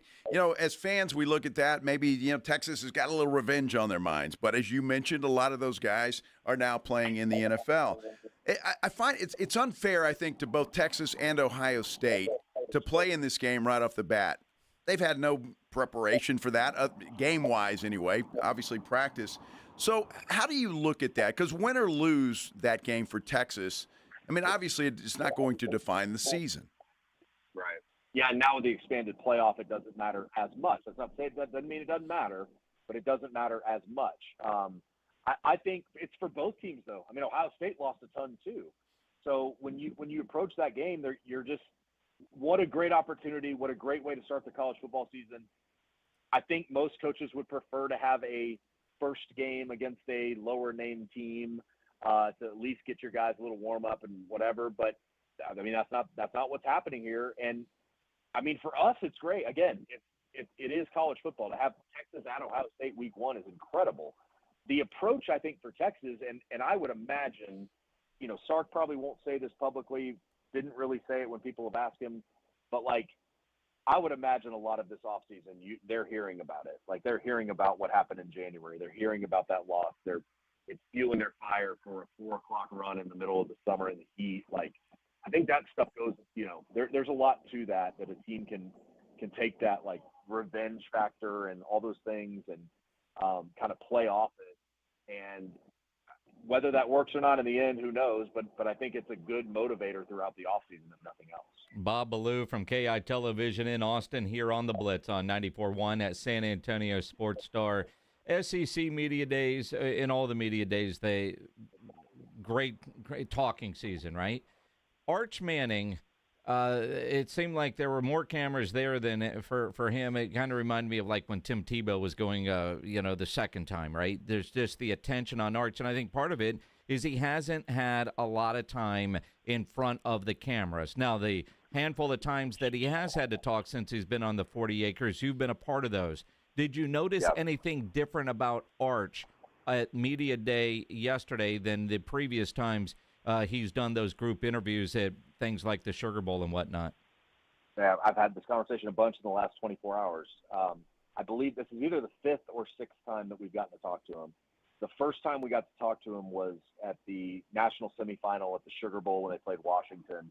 They make the whole team available, and that was the first time we got to talk to Arch. And he was awesome. He stood there for an hour and talked. You guys probably remember the shot of Quinn at the podium with nobody talking to him and the media horde around Arch. But he's the same as then. Like he's so well versed in all of this stuff from the get-go. He was fantastic yesterday. I mean, and I know Joe and I had a lot of fun with the Quinn and Arch thing last year, but I will tell you that media-wise, it was a 180 from Quinn. And that's not – Quinn never loved the media. He was very short answer, didn't love getting in front of us, and didn't really ever open up. Arch is well-trained, well-versed in this stuff. And I said this too, Texas trusts him. You know, a lot of times you have to kind of muzzle people from saying things, and you don't want them to say stuff. Like, Texas trusts Arch to go out and be a good representative and a good ambassador, but he can also have fun with it. Like, you know, there was a thing at the Manning Passing Academy where somebody said to him about, like, going to a bar, doing a shot or something. He was like, well, I'm 21 now. I can go to a bar and do a shot. And, like, that kind of stuff, he's good. He's a good personality. He gave us some great stuff yesterday. And he's very, like, I think Archie told him at some point, the shorter, the better in your answer. But he was still really good yesterday. And I'm just very impressed by him. I think it's very easy to be impressed by him on the field, but a lot of the stuff that he said yesterday, a lot of the stuff he talked about, like, you know, the stuff where he said, you know, talk is cheap. I've got to go out on the field and do it. It doesn't matter that I'm a Heisman Trophy favorite. Like, that stuff means nothing. What means something is me going out and proving it. And so he's just really good. He's really good with the media, but he's it feels like he's a guy, like, he talked about getting away this summer, just going with his three best friends to San Diego, went to a Padres game, played some golf. So, like, nobody out there knew who he was, so he could kind of walk around and be Arch Manning or whatever. He's like, that's, you know, he talks about the balance that you have to have in life. And he's like, that's my balance, and I'm going to continue that through the season. I'm going to have balance one way or the other as we go through the football season. So he gets it. I mean, obviously coming from his family, you know, he was raised well, but he gets it. And I think he's a great representative for Texas, but he's just a great representative as a person. I agree. He's a great young man, and I wish him nothing but success, and I mean that sincerely. And I'm looking forward to watching him play and lead this football team.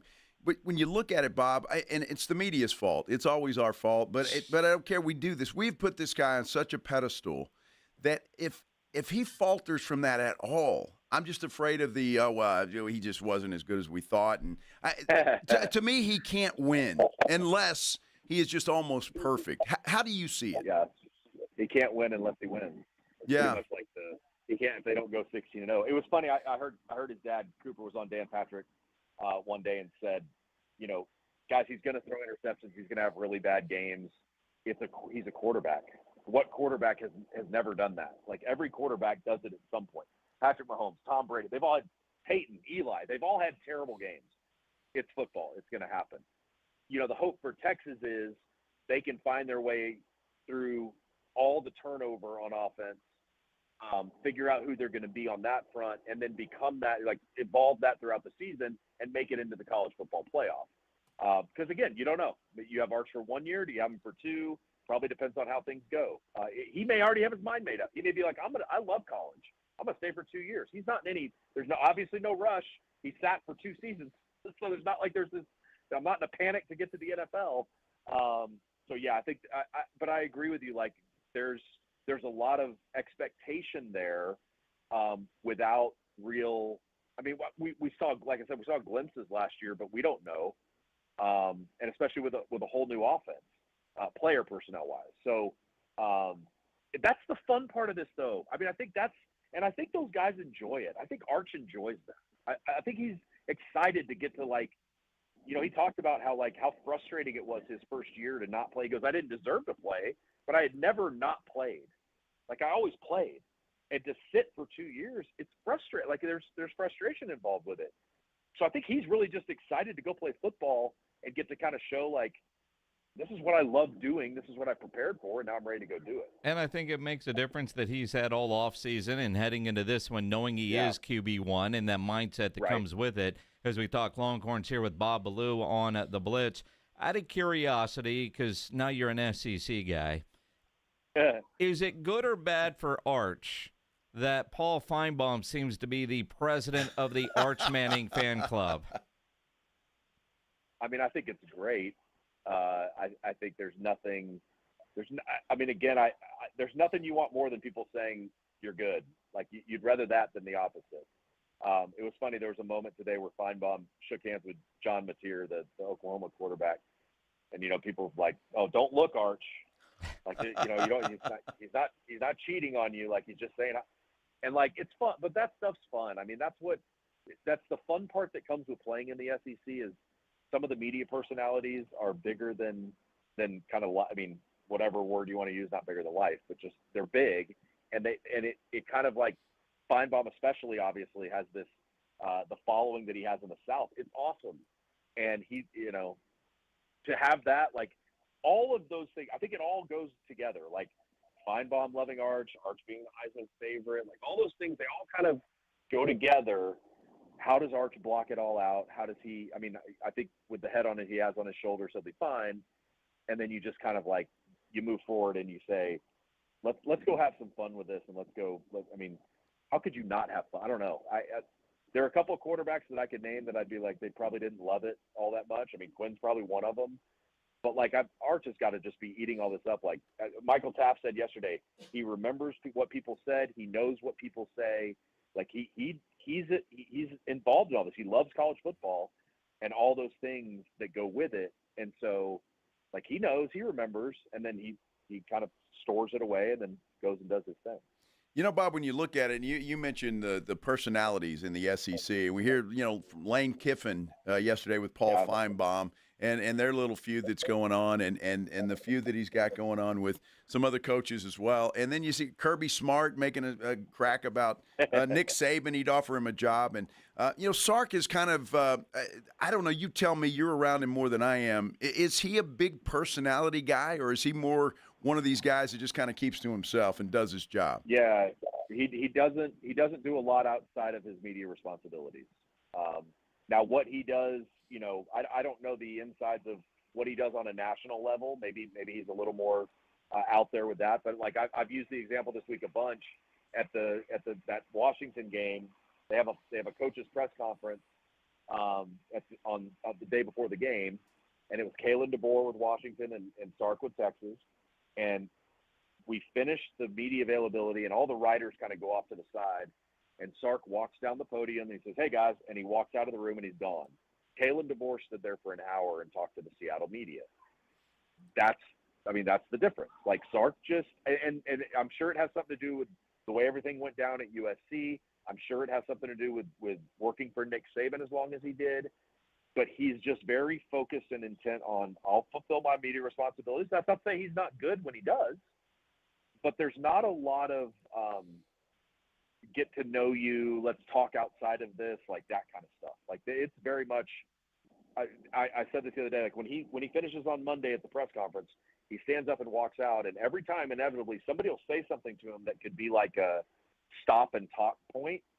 One time, like, after Bijan played his first NFL game, I said, "Hey, did you get to watch Bijan this weekend?" And he goes, "No," and then walked out. And, like, there's just not, like, you don't have those conversations where you stop and go, "Oh yeah, Bijan was great. It was great. I got to text him last night." Like, what?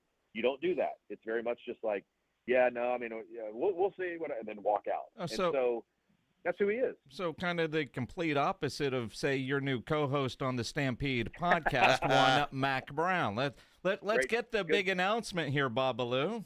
Yeah, good transition there, Jason. Thank you. Radio Pro. Very excited. Yeah, yeah, right. Very, very excited to announce this. This has been a project we've been working on for a few months now, and for it to all finally come together and get to start it this week. And Our first episode is going to be next Wednesday. It's called The Stampede, podcast on the Texas Longhorns, and it's Mac Brown, Vince Young, and me. Obviously one of these does not belong to the other, but I just can't tell you how excited I am. What an opportunity to get to talk to two legends of the game of Texas football for an hour every week. We're going to do this every week. We'll drop new podcasts. It'll be on YouTube, so if you want to watch our faces, we'll be there. But if not, you can just listen on anywhere you get your podcast, Spotify, Apple Podcasts, that kind of stuff. Website's thestampedeut.com, but we'll be on social media. Like, we get to interact with everybody. This is just such a different project that I've never had. And to get to set these guys up to tell the stories of the last, it's 20 years since the 2005 national title. They went to Ohio State that year, and obviously won that game. Texas goes to Ohio State to open this year. There's just a lot of really cool stories they're going to get to tell, and hopefully, like we did a mock podcast last week to get through some of this stuff and talk about how we're going to go about it. And Max said some things that I was like, yeah, like I hope he says some of this stuff. Like, I hope he gives us some of this insight when we start doing this, because it's really cool. And it's really cool, and Vince obviously has not been in the public eye since he retired from the NFL. I mean, he's been focused on his family. He's worked on projects, but you don't see him on podcasts. You don't hear him on national TV or on meet. Like, he doesn't do a lot of media. And so I'm really excited to get his perspective and some of the things that he's gone through at college and in the NFL. And then obviously what he's been going through the last 10 years, what he's been doing the last 10 years with his son and all the things he's doing with his son now. So there are going to be some really good stories. The mock was a lot of fun because I got to hear the first time Mac met Vince, the first time Vince met Mac, what that was like. And we'll talk about that in our first podcast, but very excited to announce, Mac Brown, Vince Young, and me doing the Stampede. It's going to be really fun. That's going to be great. When does the first episode drop? July 23rd, so a week from today. We'll drop the first one, and then we're just going to go every week from there. And I believe we'll release them every Wednesday, which is kind of perfect for the midweek of, what happened last week versus what's coming up next. And these guys will have such a good perspective on as the season goes through the roller coaster of adversity and those kind of things, kind of what they went through. Obviously, Vince wasn't perfect. He played in 03 a little bit, then obviously took the step in 04 when they went 12-1. But man, just so excited to get that perspective as well. No, unlike in the podcast world where time isn't an issue, I guess you just go until you're done. We have a clock that we have to follow. So really quick, Bob, because we're running up against the old time wall here. When you guys do this on Wednesday, is it live at a specific time, or do you just throw it out there and people can go find it, subscribe, and they get their alerts? Yeah, we'll be taping them. Unfortunately, no call-ins. I've already had a couple people ask me that, but it'll be. We're going to tape them and then kind of get the production side of it done and then air them on Wednesday. Hey, well, don't forget about your good friends here in San Antonio as our Longhorn insider. Yeah, every Wednesday. You think I'd miss that? Well, I mean, now that you got a side gig that probably pays a hell of a lot more, since we pay you nothing, maybe do we need to adjust days and time sort of thing? But we'll figure all that out and tell BY if he wants to take calls, he can come down to San Antonio and hang out with us in the studio anytime. I will. Still waiting on that Applebee's gift card. Still waiting on those breakfast tacos. Wow. You were supposed to pick them up. Pledge ate the tacos, by the way. Yeah. I love it. Congratulations, Bob. Enjoy Atlanta. Congrats on the new podcast. Yes, that's going to be awesome. Happy for you. Thanks, guys. Really appreciate it. Looking forward to it, and we'll talk soon. Bob Ballou on the Buyers Barricades guest line, where they provide traffic control, rental, and sales for San Antonio and beyond, online at buyersbarricades.com. That's going to be massive. Mac Brown and Vince Young doing a Longhorn podcast. I'll watch. Yeah. I guarantee you I'll watch. That's going to be good. I'm happy for Bob Ballou, and that's going to be a lot of fun. He is just a good dude, and just good things come to good people. But and that's what I'm going to do right now, because some good things are coming to some good people that are listening to this program right now. The Cult. Rob Thompson said they were the perfect band this morning. The perfect band. That's what he said. It's one of Rob's favorite bands. The Cult is coming to the Majestic Theater. They're doing that on their guest is Patriarchy. Is that correct? October 21st at the Majestic Theater. And if you don't win the tickets today, you can certainly always get them at livenation.com. So if you want to win those tickets, 656-3776, 656-ESPN. Caller number 10. Oh, you're taking it easy on old Pledge. Well, there's a reason why. Smart people will figure that out. All right. So there you go. Good luck to you if you want to go see Cole. We'll continue here on the Blitz on 94.1 San Antonio Sports Star. You know, if you're always feeling tired, struggling with your focus, energy, you just don't ever want to get off the couch, that's not living, is it? Low T affects all aspects of your life, your relationships, your job. If you have kids, you don't want them to see you that way, and it doesn't have to be that way. Get your life back with testosterone therapy by Synergenics and Low T Center. Right now, the test is free, but time is running out to take advantage of the free test. Never been a better time to find out what your T levels are.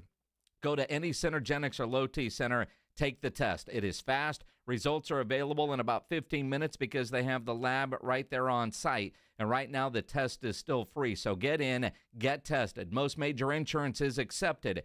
Treatment costs are minimal. Taking control of your health is now easier than ever. But don't wait because the free T-test expires at the end of the month, July 31st. Synergenics and Low T Center can give you the power to take control of your health. With their custom dose TRT, you have the freedom to choose between white glove in-center care or medically monitored treatment with testosterone delivered to your home. Already a patient? Tell your friends to get started on TRT, and you'll receive a $250 credit. That credit applies for any man or woman who starts hormone treatment. So taking the test, simple. Great first step to getting your life back. Imagine how good you're going to feel and how much happier those around you are going to be with the best version of yourself showing up. The free T-test offer ends on July 31st, so book your appointment now at fixmylowt.com. That's fixmylowt.com. This is 94.1 San Antonio Sports Star, KTFM Floresville. 10-yard line. Touchdown, Vegas. What a wild finish. Your home for the NFL. If you get arrested, get out of jail fast by calling AA Best Bail Bonds, 210-225-2121. Text BAIL to 474747 or online at mybestbailbonds.com. You don't have to call attorneys or anybody else. Don't be forced into a PR bond. If the jail offers you one, make sure you understand the conditions before accepting it. AA Best Bail Bonds. Nobody beats their price. They have payment plans. Call 210-225-2121 or mybestbailbonds.com. License number 149. Injuries happen, and when they do, skip the ER and get to the Ortho Now Injury Clinic by TSAOG Orthopedics and Spine. Ortho Now provides walk-in care for injuries like broken bones, dislocations, sprains, and strains. Conveniently located in the Quarry area with extended hours Monday through Saturday with on-site x-ray casting and bracing, Ortho Now has everything you need to treat your injury, and best of all, no urgent care or emergency room copay. Learn more online at tsaog.com.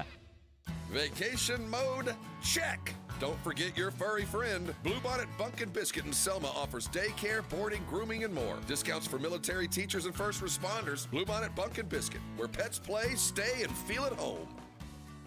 Come check out the new Lion and Rose Dominion location with the Blitz tomorrow. The Blitz will be broadcasting live for the Harley-Davidson Javelina Bike Night. We'll have food, vendors, tons of giveaways, including your chance to win Queensryche tickets. Take advantage of the great happy hour specials, $2.50 drafts, $5 wines and wells, and a long list of $5 appetizers. That's the Blitz tomorrow, starting at 2 at the Lion and Rose Dominion location off I-10 after the Dominion exit. Evan Cohen here. Whether you're locking in your home run picks or riding with your favorite golfers this summer, ESPN Bet is your sports book for all the action. Go from checking stats on your favorite teams and players to placing bets in just a few taps. Plus, new customers can get $100 in bonus bets when you make your first $10 wager. Download the ESPN Bet app and sign up with promo code USL to get started today. Must be 21 plus. Gambling problem? Call 1-800-GAMBLER. Terms and conditions apply. See app for details. Offer not available in New York. Some people just know they could save hundreds on car insurance by checking Allstate first. Like, you know to check you have your phone first, before the cab pulls away. Hey, thanks, man. No, wait, my phone! Come back! It's got my boarding pass, credit cards, phone numbers, my life! Come back! Checking first is smart. So check Allstate first for a quote that could save you hundreds. You're in good hands with Allstate. Savings vary. Subject to terms, conditions, and availability. Allstate Fire and Casualty Insurance Company and affiliates. Northbrook. Are you ready for the all-new Hot Wheels Monster Trucks Live Glow and Fire? Come watch your favorite Hot Wheels Monster Trucks fly, crash, and smash. Thanks to Good to Grow, kids' ticket prices half off. Coming July 26th and 27th to Frost Bank Center in San Antonio. Get tickets now at Ticketmaster.com. Game day starts at home, and Romo Door Supply delivers the win. From sturdy entrance doors to stylish interiors, Romo's got what your home team needs. Visit RomoDoorSupply.com. Quality doors, unbeatable prices. That's RomoDoorSupply.com. Everyone deserves a fast and reliable connection, one that helps better their everyday through the things they value most: friends and family, education and career. A connection that opens pathways to opportunity and builds roads to a better future. At Spectrum, we're committed to delivering just that every single day. Because with the right connection, anything is possible. That's Life Unlimited. That's Spectrum. San Antonio's Sports Center. No more Summer League action for Spurs rookie guard Dylan Harper. The Spurs say they're going to shut him down for the remainder of the Summer League. He did average 16 points in 21 minutes in 2 ball games. Phoenix Suns and 3-time NBA All-Star Bradley Beal have agreed to a contract buyout. Now Beal is going to sign with the LA Clippers on a 2-year, $11 million deal that includes a player option. SportsCenter is brought to you by Buyers Barricades, the Texas authority in barricade rental. BuyersBarricades.com. Joe Reinagle. That's the 3rd time in 7 seasons. The San Antonio Spurs are the NBA champions. Jason Minix. They go back to big day as Super Bowl champions. Dallas 52, Buffalo 17. It's the Blitz on 94.1 San Antonio's Sports Star. On a hump day. Hump day. Hump day. Hump day. Yeah. Happy hump day, everybody. And the better news is it's after 5 o'clock. If you're getting off work, it's really hump day for you. Hump day. So congratulations, and thanks for spending some time with us here on the Blitz on 94.1 San Antonio Sports Star. I'm Joe Reinagle, Jason Minix, James Pledger. We are all here and happy that you're here as well on this Wednesday afternoon. Yes. My phone is, I don't know what the hell is going on with my phone. I've been texting with Bob Ballou, and I guess I hit the microphone, so all that hump day stuff is now texting to Bob Ballou. I think it's just your phone is a big fan of hump day. Well, I think that's what it is. Everybody's it? phone is a big fan of hump day. Are you a fan of Peter Frampton?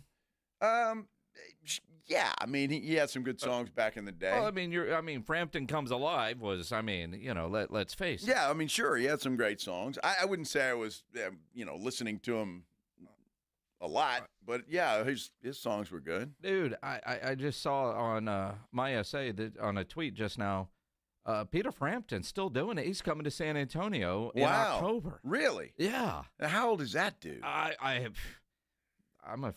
I can Google and find out. Well, I mean, he's got to be getting up there. I hate to say it, but I mean, my first thought was he's still alive, huh? Right.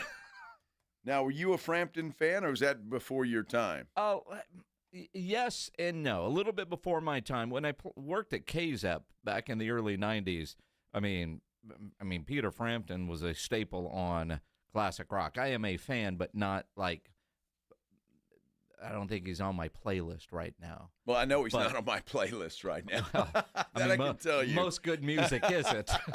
Well, it depends on what you think of good music. Well, I think I just told you. Now, Frampton is 75 years old. Is that all? 75.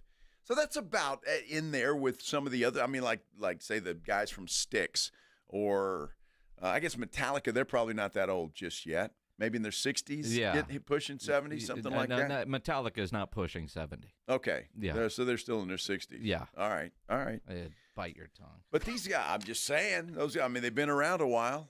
Although, see, Frampton is playing Majestic Theater. Okay. And now he's 75, but I mean, Majestic Theater now is one of those. Let's go to the concert and sit down and watch. Right. Like I remember going to see Lyle Lovett at the Majestic, and I'm not going to sit at a concert. I mean, songs come on, and you and the lady behind us was just yelling at my wife and I about sitting down. Like, dude, it's a concert. I mean, there are some concerts you go and you realize, okay, this is one where you're going to sit most of it. But Lyle Lovett isn't. Lyle Lovett, a lot of his songs, you want to stand, right? You can't sit there. No, it's hard to sit there. Frampton, his music doesn't say, let's sit and watch you play guitar. Although the age group says we can't stand and watch you play guitar. Although Frampton, the one thing I do remember, he makes his guitar talk. Uh-huh. I mean, he was that good it was really kind of cool the way he did that.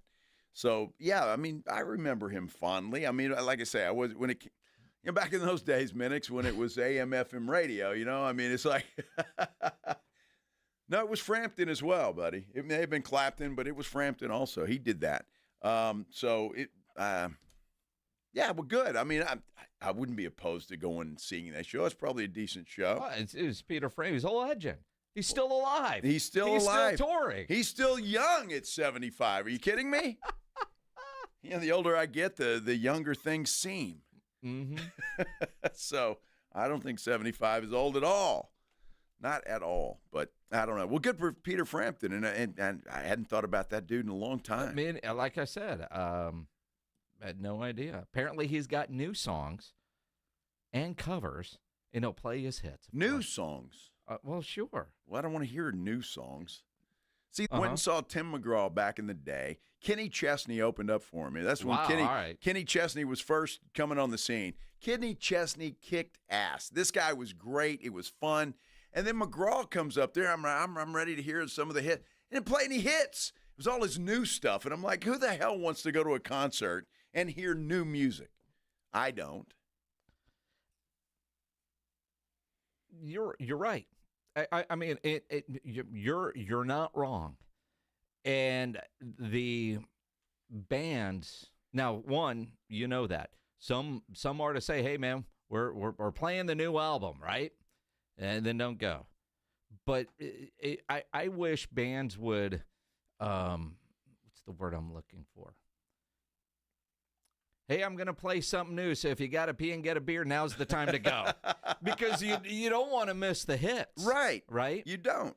I mean, it's CM Pledge is like, go check the set list online before the show. Now, who does that? I mean, people like Pledge.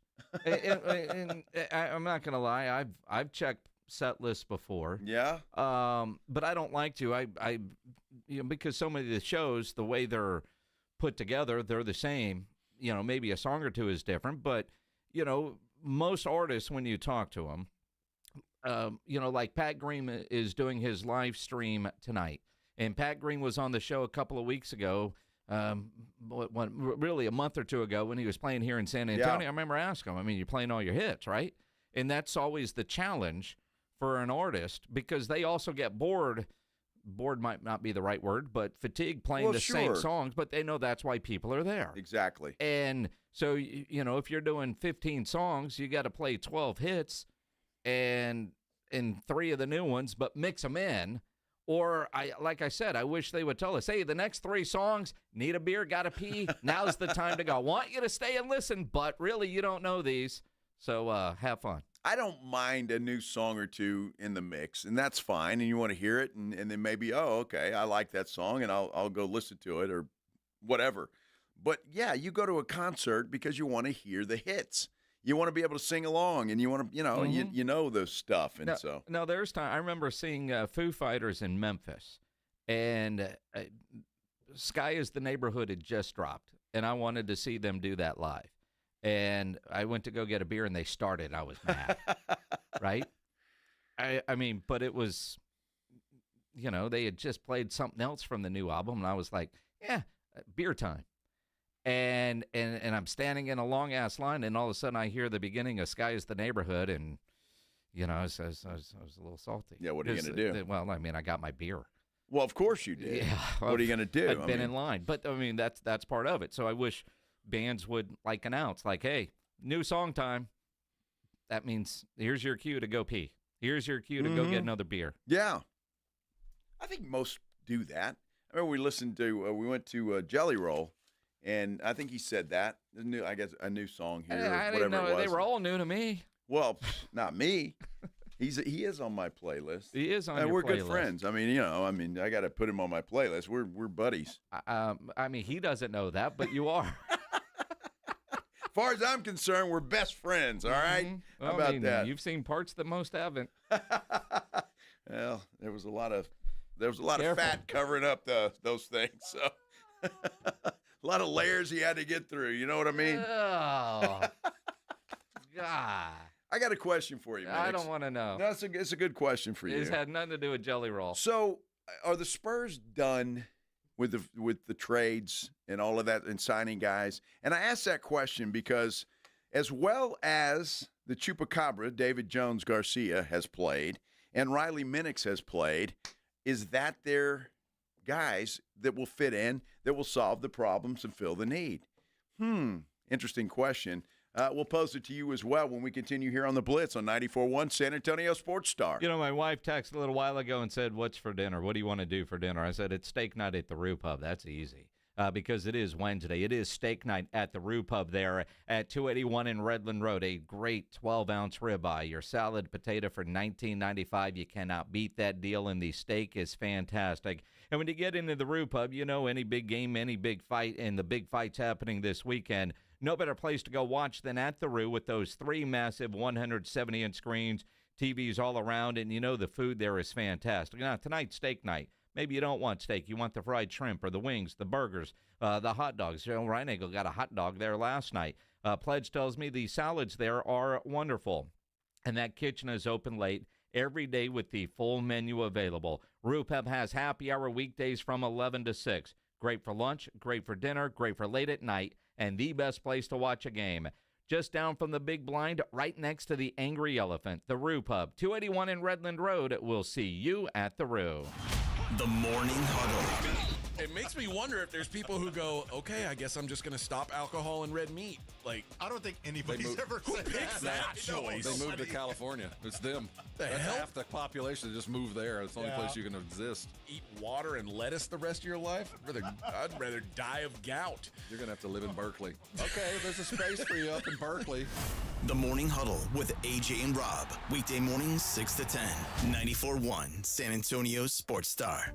Transform your water with Connecticut. For a limited time, receive a free reverse osmosis drinking station, $400 off with a trade-in, and 0% interest for 12 months with approved credit. Don't wait. The offer ends soon. Call Connecticut today. Hi, my name's Jason Thompson. I've lived in San Antonio for more than 50 years. Went to grade school, high school, and graduated from law school right here. San Antonians have trusted me as their attorney after serious injury and fatality collision since 1994. My website is alawyerforus.com. Why a lawyer for us? Well, after several years of practice, I watched as insurance companies created their own law firms solely to defend against auto claims. Today, there are very few insurance companies that do not have their own captive law firm filled with attorneys whose job is to minimize what the insurance company has to pay on an auto claim. If you or a family member is injured in a traffic collision, you will need your own attorney. Just remember alawyerforus.com. For many lawyers you see on billboards, your case will be handled by a non-lawyer or a staff lawyer. If you call me, Jason Thompson, I will be the lawyer you speak with. The initial consultation is always free. If you or a family member needs an experienced attorney you can trust, I want you to call me, Jason Thompson. My number is 900-0400. That's 210-900-0400 or alawyerforus.com. Circa Million and Circa Survivor are back with a massive $21 million in guaranteed prizes. Circa Million. Pick 5 games against the spread each week. 126 ways to win with $6 million guaranteed. Circa Survivor, 1 pick a week. No point spread. Last the longest to win it all. $15 million guaranteed. Enter in Nevada, play from anywhere. $21 million guaranteed. Visit circasports.com for details. We all hear the radio ads about the IRS. They tell you to be afraid, to be scared, and they try to frighten you into calling. I'm not here to do that. Tax Relief Advocates is different. TRA is here to tell you that if you owe money to the IRS, whether it's $5,000, $50,000, or $500,000, we have a solution. It doesn't matter if you're sitting in your car, at work, or with your kids. No matter where you are, call now. 800-499-9102. Don't lose hope. TRA can eliminate or reduce what you owe to the IRS. Generous programs are now available that can give you a fresh start. Our passion is taxes and helping individuals fix their IRS problems. We have over 1,000 five-star reviews on Google and an A+ with the Better Business Bureau. You don't need to be afraid of the IRS any longer. End your tax nightmare today by visiting us online at TRA.com or call 800-499-9102. That's 800-499-9102. Tax Relief Advocates. Real solutions for real people. Join the Blitz live tomorrow at Lion and Rose Dominion for the Harley-Davidson Javelina Bike Night. Food, drinks, vendors, and giveaways. That's tomorrow starting at 2 at Lion and Rose Dominion off I-10 after the Dominion exit. If you need to hire, it seems like the whole process can be exhausting. You search resumes, wait for the right candidates to apply, set up initial interviews. It's a lot of time and work. Well, what if you could meet with qualified candidates for your job the very next day? Now you can with Zip Intro from ZipRecruiter. And right now, you can try it for free at ZipRecruiter.com/radio. Zip Intro is super easy to use. You simply pick a time, and it does all the work of finding and scheduling qualified candidates for you. Then you can choose who you want to talk to and meet with great people on back-to-back video calls as soon as the next day. Best of all, you save time and energy. Try Zip Intro for free right now at this exclusive web address, ZipRecruiter.com/radio. Zip Intro. Post jobs today, talk to qualified candidates tomorrow. Once again, go to ZipRecruiter.com/radio to try it for free. That's ZipRecruiter.com/radio.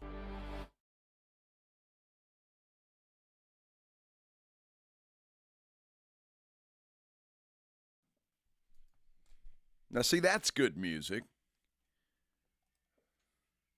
I'm a big fan of these guys. I'm impressed you recognize them. Absolutely. Dude, I know the bass player. Well, everybody knows the bass player. Are you sure? I mean, no. Nobody ever knows the bass player. I think you and I might be the only one that know him. True. True. By the way, that's Kingdom Collapse. Yes, it is.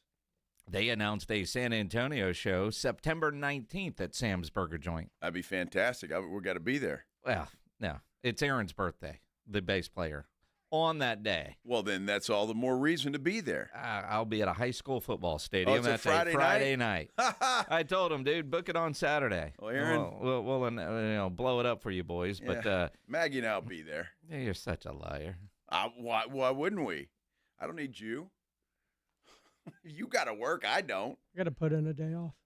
You're gonna be here at the studio producing. Oh, that's right. Damn, Pledge. That's too bad. Everyone can fill in one day. No, I bet you Rob Thompson can manage to go. Him and Kelly, they'll probably want to go. It's certainly a possibility. We'll have a hell of a time. Yeah. Yeah.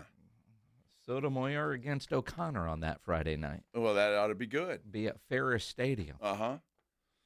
Which means impossible to get to Sam's Burger Joint late. No, what do you mean late? They probably don't go on till 9. Exactly. It'll be third quarter. Well, for you, I'm talking about me. Still, that'd be past your bedtime. I don't care. Past your bedtime. Oh, I can stay up late. That's fine. For those guys, come on. They might even dedicate a song to me. Who knows? Well, dedicate a song to you. Well, you never know. Which one of the Kingdom Collapse songs do you want them to dedicate to you? Well, I don't know. I'll look and find the one, listen to it, find the one that's best for me. Youngblood. That wouldn't be best for me, Pledge. Unbreakable. Unbreakable, yeah. That's not right either. No. They don't really have a song that I'm aware of that you could, like, slow dance to on a dedication. Like, Ryan Eggles all going Casey Kasem all of a sudden. Casey Kasem. Let's dedicate this one to Joe and That's Maggie. Right. They don't have that in their repertoire. That's all right. We'll do a little head banging. Uh-huh. Get the hair flopping around. All of a sudden, Joe's out on Monday getting surgery. Exactly. Wearing a neck brace when I come to work. Stage dive. Hey, that's a good idea. I got it. Save me from myself. That's not a bad one at Clearly, all. you've never heard it. No, I haven't. I may have heard it, but I don't know the name. I don't know names of songs. We all know. All right. You barely know the name of bands. Fred like Villarreal. that one. You were just like, yeah, I know the bass player. I'm impressed. I knew they were Kingdom Collapse. I just checked. Dude, I've got 2 T-shirts, man. I wear them around the house. Not in public. Well, I mean, I don't really wear T-shirts in public. I mean, he's Joe Reinagle. He's always got to look, buttoned up and hair is perfect. That's it. So, He probably wore one in Mexico. Nobody recognizes him. That's right. And I didn't worry about the hair, the do. It was Trust all good. me. We saw. Yeah. Oh, my goodness. Well, I look forward to that. I'll have to put that in my calendar. How do you feel, sincerely, about Riley Minix and David Jones-Garcia? Uh-oh. What happened? Aaron just texted, yep, you are my only friends. Yes, you see that? He knows. He knows. He knows. He knows. All right. Mm-hmm. Well, we got your back. Aaron. I mean, Riley Minix is elevated from, say, bass player fame to, like, starter fame. I mean, he is really blowing up in the Summer League and looking like he can be a guy to help the San Antonio Spurs, not the G League team. Role player, knock down threes. Summer League has done Riley Minix well enough to earn that 2-way contract. They've got a couple of those available. The Chupacabra, to me, is also one that I think he's earned a contract somewhere in the NBA. He looks like he is a legit player. He averaged 20-something points a game in the G League last year. He's doing it in Summer League, whether he's starting coming off the bench. He looks like he deserves at least an opportunity to get to the NBA level and see if he could do it at this. Now, the questions about the Chupacabra, and we call him that because we'd never seen or heard of him before, he's well-traveled. Yes. And he's had opportunities with NBA clubs, all short-lived. So what's the problem? I mean, you look for, like, well, is that a red flag? Well, now just look at it. He signed a 2-way contract with Philadelphia back in July of 2024. He was waived on September 26th. Then on October 28th, he signed with the Mexico City Capitans and played well with them. November 2024, he was signed with the Utah Jazz to a 2-way contract. He only played 13 games for their G League team, the Salt Lake City Stars, and he was released. So it's two NBA teams he's been with. Both have released him after a very short period of time. And I'm wondering, I mean, the guy obviously can play, and I'm wondering why. Is that a red flag? And it's concerning for me to see that, but it could be a number of things. It could be just a fit. It could be other players. I don't know, but to look at that in such a short period of time to be waived by the Jazz and the Sixers. Well, the Sixers, he got signed in the summer, and it sounds like he was a training camp body and got released before the start of the regular season. True. The Utah timing is interesting, although it is possible. And again, I don't know any of the details of his history. I mean, I've watched games now, but if you saw him at HEB tomorrow, you wouldn't know who he is, right? ESPN doesn't even have a picture of him. The leading scorer, and you get the gray box. But could he have signed that deal as an injury deal, and then somebody got healthy and was able to come back? I mean, we live in such a society now that you see that and you go, well, is he a bad fit? Is he a bad teammate? Does he not use deodorant or flush the toilet? I mean, what's the reason these teams let him go after he's been around for a short period of time? And on those kind of contracts, a lot of it's a numbers game. You can only have so many. Yeah. So if it was an injury replacement, which is kind of what I'm hoping, but with what he has done for the summer Spurs, if the Spurs don't sign him, then I think that's even a bigger red flag because he has played well enough to earn some sort of NBA opportunity. Now, I'm looking at, I'm not even saying a full roster spot, but you got these 2-way contracts for a reason, and they're developmental type deals, but the guy seems to be a bucket getter, and he's got a good shooting percentage, and I don't know, last I looked, the Spurs could use somebody like that in a role like what he seems to offer. I totally agree with that, and I think with how he's played, and his numbers are certainly impressive, and what's impressive about it is he's making buckets. He's shooting well. I mean, I think it was something like 60%. So, I mean, that kind of stuff will translate anywhere. But then I'm researching the guy, and I see this, and I'm like, well, wow, that's interesting that he just hasn't been able to stick anywhere. Now, it is possible. He's still a very young guy. He's 23 years old. It is possible. Maybe he's a late bloomer and just now starting to hit his stride. That's always possible. Is it enough to convince the Spurs to say, yeah, we'll spend a two-way contract on you? I would think so. He scored last year playing for Mexico City. He has scored and led the team in scoring in every summer league game this year. Your question that you posed is, are the Spurs done, minus the two-way deals that you expect Riley Minix to fill one and Garcia, but I don't know that they're done. Right? Like, we didn't see the Kelly Olynyk deal coming. I mean, there was no talk about that deal until it was done. Yeah. Right? So now, can they sign these? And if something better comes along, because these guys are all in a position of, you're a great placeholder, but we're always looking to replace you. You're the replaceable ones. You got to play well enough to not be replaced. So I don't know that they're done, but I feel like they're done, if that makes sense. Could there be something out of left field? There's still some available free agents. Yep. But when you look at that list, you kind of convince yourself if they would be a good fit for what the Spurs are doing right now. Well, I mean, I just look at Jones-Garcia, Garcia-Jones. He's a fit, right? He's what they need. They need somebody who can knock down some shots from the outside. So a guy like that seems to be a perfect fit, a young guy.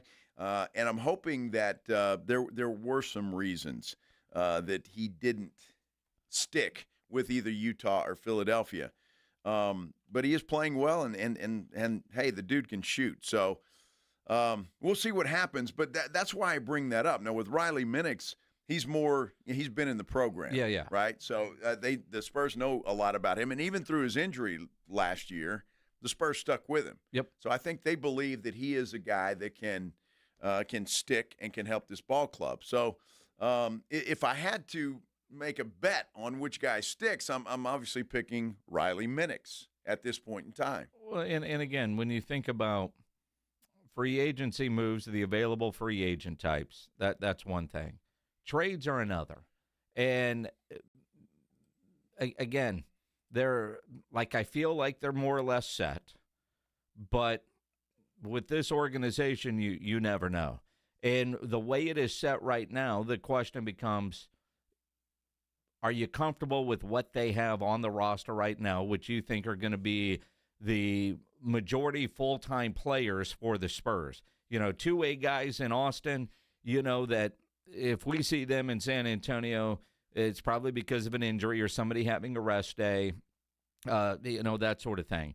But when you look at the roster as we know it today, the 16th day of July at 5:32, are you comfortable with where the roster is right now, with the direction we now kind of know because of their moves, where they're going?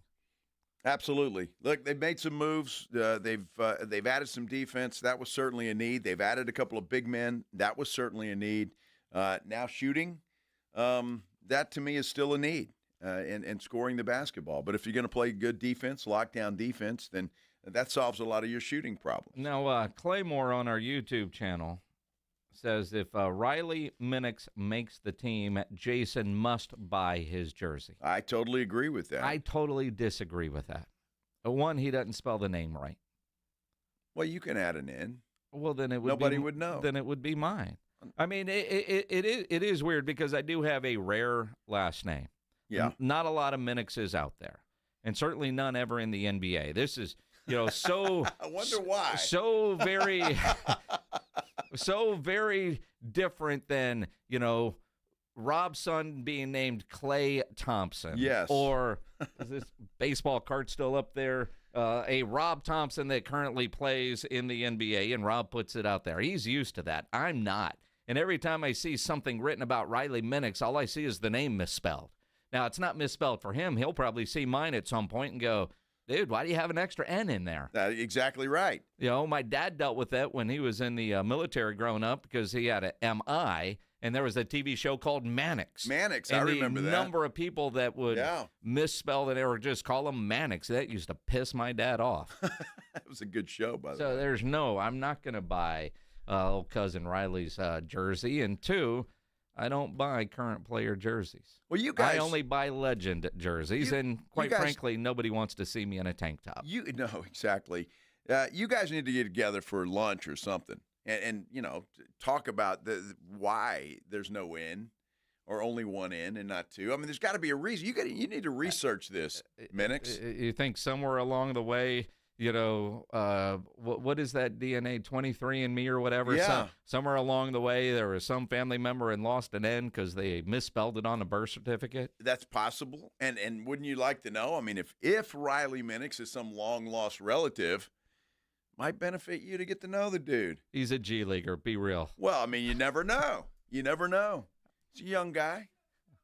Have Riley. We just don't know. Right? I would hope that Riley gets the same advice from, the distant cousin that I may or may not be, from his mom. You're in the NBA. I'm protecting you from all family that are just reaching out. That's it. I mean, them Ryan Eagles out there. Oh, so-and-so has money. Let's go get some. Yeah, dude. No.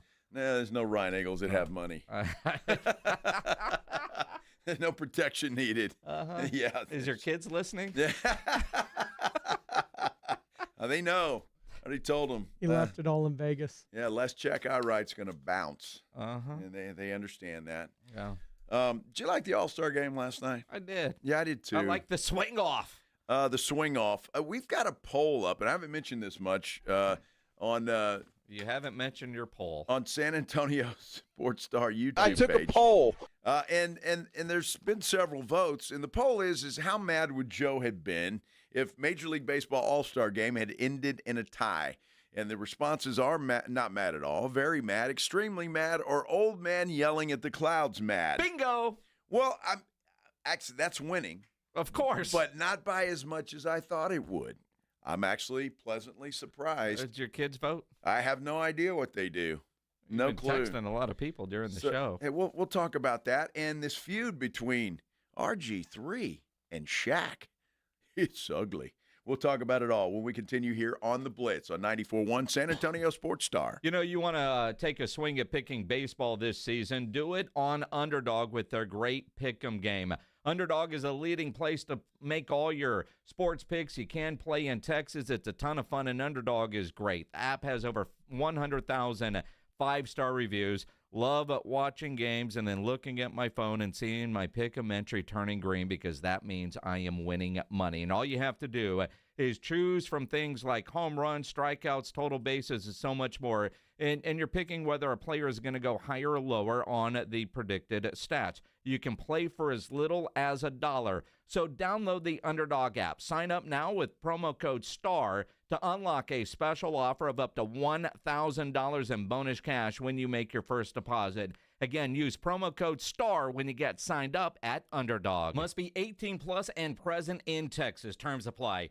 See UnderdogFantasy.com/web/deposit-match-terms. Concerned with your play? Call 1-800-GAMBLER or visit ncpgambling.org. 94.1 San Antonio Sports Star and the Gomez Law Firm present the second annual Back to School Drive, Saturday, August 2nd from 11 till 1 p.m. or while supplies last at the Gomez Law Firm, 2943 Moss Rock Drive. Free backpacks and school supplies for all school-aged children while supplies last, so don't be late. Presented by the Gomez Law Firm, 2943 Moss Rock Drive. Sponsored in part by North Park Toyota, Centromed, Romo Door Supply, and 94.1 San Antonio Sports Star. Hi, I'm Jason Thompson. I'm a personal injury attorney, and since 1994, I've been helping people and their families seriously injured or killed by negligent drivers. My website is alawyer4us.com. I use that phrase because I know that there's no way a regular San Antonian can possibly beat a billion-dollar insurance company alone. You will need an experienced attorney to stand up for you and get what you and your family deserve. This month, my father will retire after 50 years of practicing law, doing what he taught me to do, help people in need. Stand up for the people that can cannot. Use the skills you have to help the people in your community win and where you can. When an insured driver seriously injures someone, a billion-dollar insurance company uses everything it can to pay as little as possible. Every insurance company you have heard of has a very large staff of attorneys already working against you. If you or a family member has been seriously injured because of a negligent driver, call me, Jason Thompson, as soon as you can after a collision. My number is 210-900-0400. That's 210-900-0400. Or check out my website, alawyerforus.com. School's out, summer's in, and that vacation countdown is officially on. But what about your four-legged MVP? Bluebonnet Bunkin' Biscuit in Selma has your furry family member covered. Daycare, boarding, grooming, and training, they've got it all. They're built for your pet's health, happiness, and tail-wagging good times. If you're in the military, your teacher, or your first responder, they've got barking good exclusive discounts. So go ahead, book that trip, hit the beach, crush your summer plans. Bluebonnet Bunkin' Biscuit has your pet in good hands. Because home away from home isn't just for humans. Bluebonnet Bunkin' Biscuits in Selma. Hunger striking, snack time calling, it's crunch time. Southern Recipe Small Batch Pork Rinds brings you the boldest protein-packed crunch you can't resist with mouth-watering flavors like hot honey, sweet barbecue, and sea salt and cracked black pepper. Why settle for chips when you can level up your snacking game? Plus, they're low-carb, high-protein, and made for adventurous appetites. Score big flavor today. Grab Southern Recipe Small Batch Pork Rinds at H-E-B. It's Jason and Joe from the Blitz. Join us at Circa Las Vegas in August for the Circa Sports Ultimate Contest Weekend. The Blitz will be live at Circa August 21st and 22nd, and then we're staying for the weekend. Come to Vegas with us for the Ultimate Contest Weekend. Circa Survivor and Circa Million are back. Enter in Nevada, play from anywhere. So join the Blitz at Circa Las Vegas. Details and discounted rooms with promo code BLITZ available online at sasportstar.com. Paul's new drone startup just lost its most genius computer scientist. We just lost our best genius to some new genius who's got a genius new idea. I'm going to have to find a new genius, or two half geniuses, and fast. He needs a computer scientist that can keep his startup from falling down. I need Indeed. Indeed you do. When you sponsor a job on Indeed, it's easier for talented candidates to find it, which makes it easier for you to hire them. Visit Indeed.com/credit and get $75 towards your first sponsored job. Terms and conditions apply. Buyers Barricades is proud to provide traffic control, rental, and sales for work zones and events in the San Antonio area and beyond. Buyers Barricades, the Texas authority in barricade rental. Learn more online at buyersbarricades.com. That's buyersbarricades.com.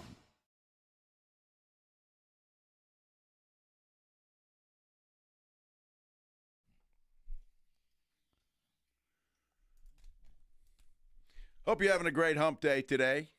Has been a great hump day here on the Blitz on 94.1 San Antonio Sports Star. Love hump days. Jason Minix, I'm Joe Reinagel, James Pledger. We're all here. All having a great Wednesday. You guys have been, I think you guys smile more on Wednesdays than any other day of the week. Sure. I'm just saying. I've been noticing. I'll take your word for it. You secretly enjoy hump day. What do you mean secretly? Well, see, you don't want to admit it. That's what I mean. What do you mean I don't want to admit it? You don't want to admit it? I mean, it's not Christmas Day. It's It's Wednesday. You get excited over a damn camel, and that makes your day. It does. Hump day? It does. Love that camel. Mm-hmm. Great guy. Mm-hmm. So there is a poll up on our YouTube channel, the San Antonio Sports Star YouTube channel, that came about earlier in the show because we were talking about how the All-Star game ended. And Joe at one point said he wouldn't have cared if the thing ended in a tie, which we all know is BS. Because you don't watch a game and watch it end in a tie and be happy. But Joe was like, it's an exhibition game, doesn't matter. BS. It ended in a tie one time, and I wasn't around you, but I'm guessing you were mad as hell and probably went on TV and bitched about how it ended in a tie. I might have. Yeah, you might have. I don't you remember. Might have. I mean, don't recall. Ray at the gym, the wall in your bathroom as you were sitting there arguing with somebody because you don't end a game in a tie. Joe said it wouldn't have mattered. So the poll question, how mad would Joe had been if the All-Star game had ended in a tie? Not mad at all, very mad, extremely mad, or old man yelling at the clouds mad? which is winning with 58% of the vote. Which is a lot better than I thought it would be. I thought it was going to be like, I don't know, 80, 90%. Old man yelling at the clouds, Matt. I honestly did. So I'm very happy about that. So all the smart people, like the 19% that voted not mad at all, are very smart people. And I'm going to guess the 19% that said not mad at all are new listeners to 94.1 San Antonio Sports Star and haven't listened to the show for a long period of time. And we love all the new listeners. It does take a while to get to know us, because in about a month, those people would have voted old man yelling at the clouds, man. Get off my lawn. Yeah, you'll get to know me very well. And if you are a new listener, we appreciate you. Yes. Checking us out and giving us a try. And we appreciate all those that have been here for a long time. We've got a YouTube page that is a lot of fun because, well, that's where the poll is, number one. And number two, there's a lot of good conversations going on in there. Go to YouTube. It's the San Antonio Sports Star YouTube page. Please like and subscribe to said page. Now, do you guys like the swing off that we saw last night in Major League Baseball's All-Star game? I didn't know that was going to happen. Once the American League tied it up, I was like, I really don't want extra innings. Because I know at one point they did have a tie, and they said, well, we can't do that again because everybody was outraged, including one Joe Reinagel. Well, look, I'm glad they did something. The swing off last night in an exhibition game, I'm all for it.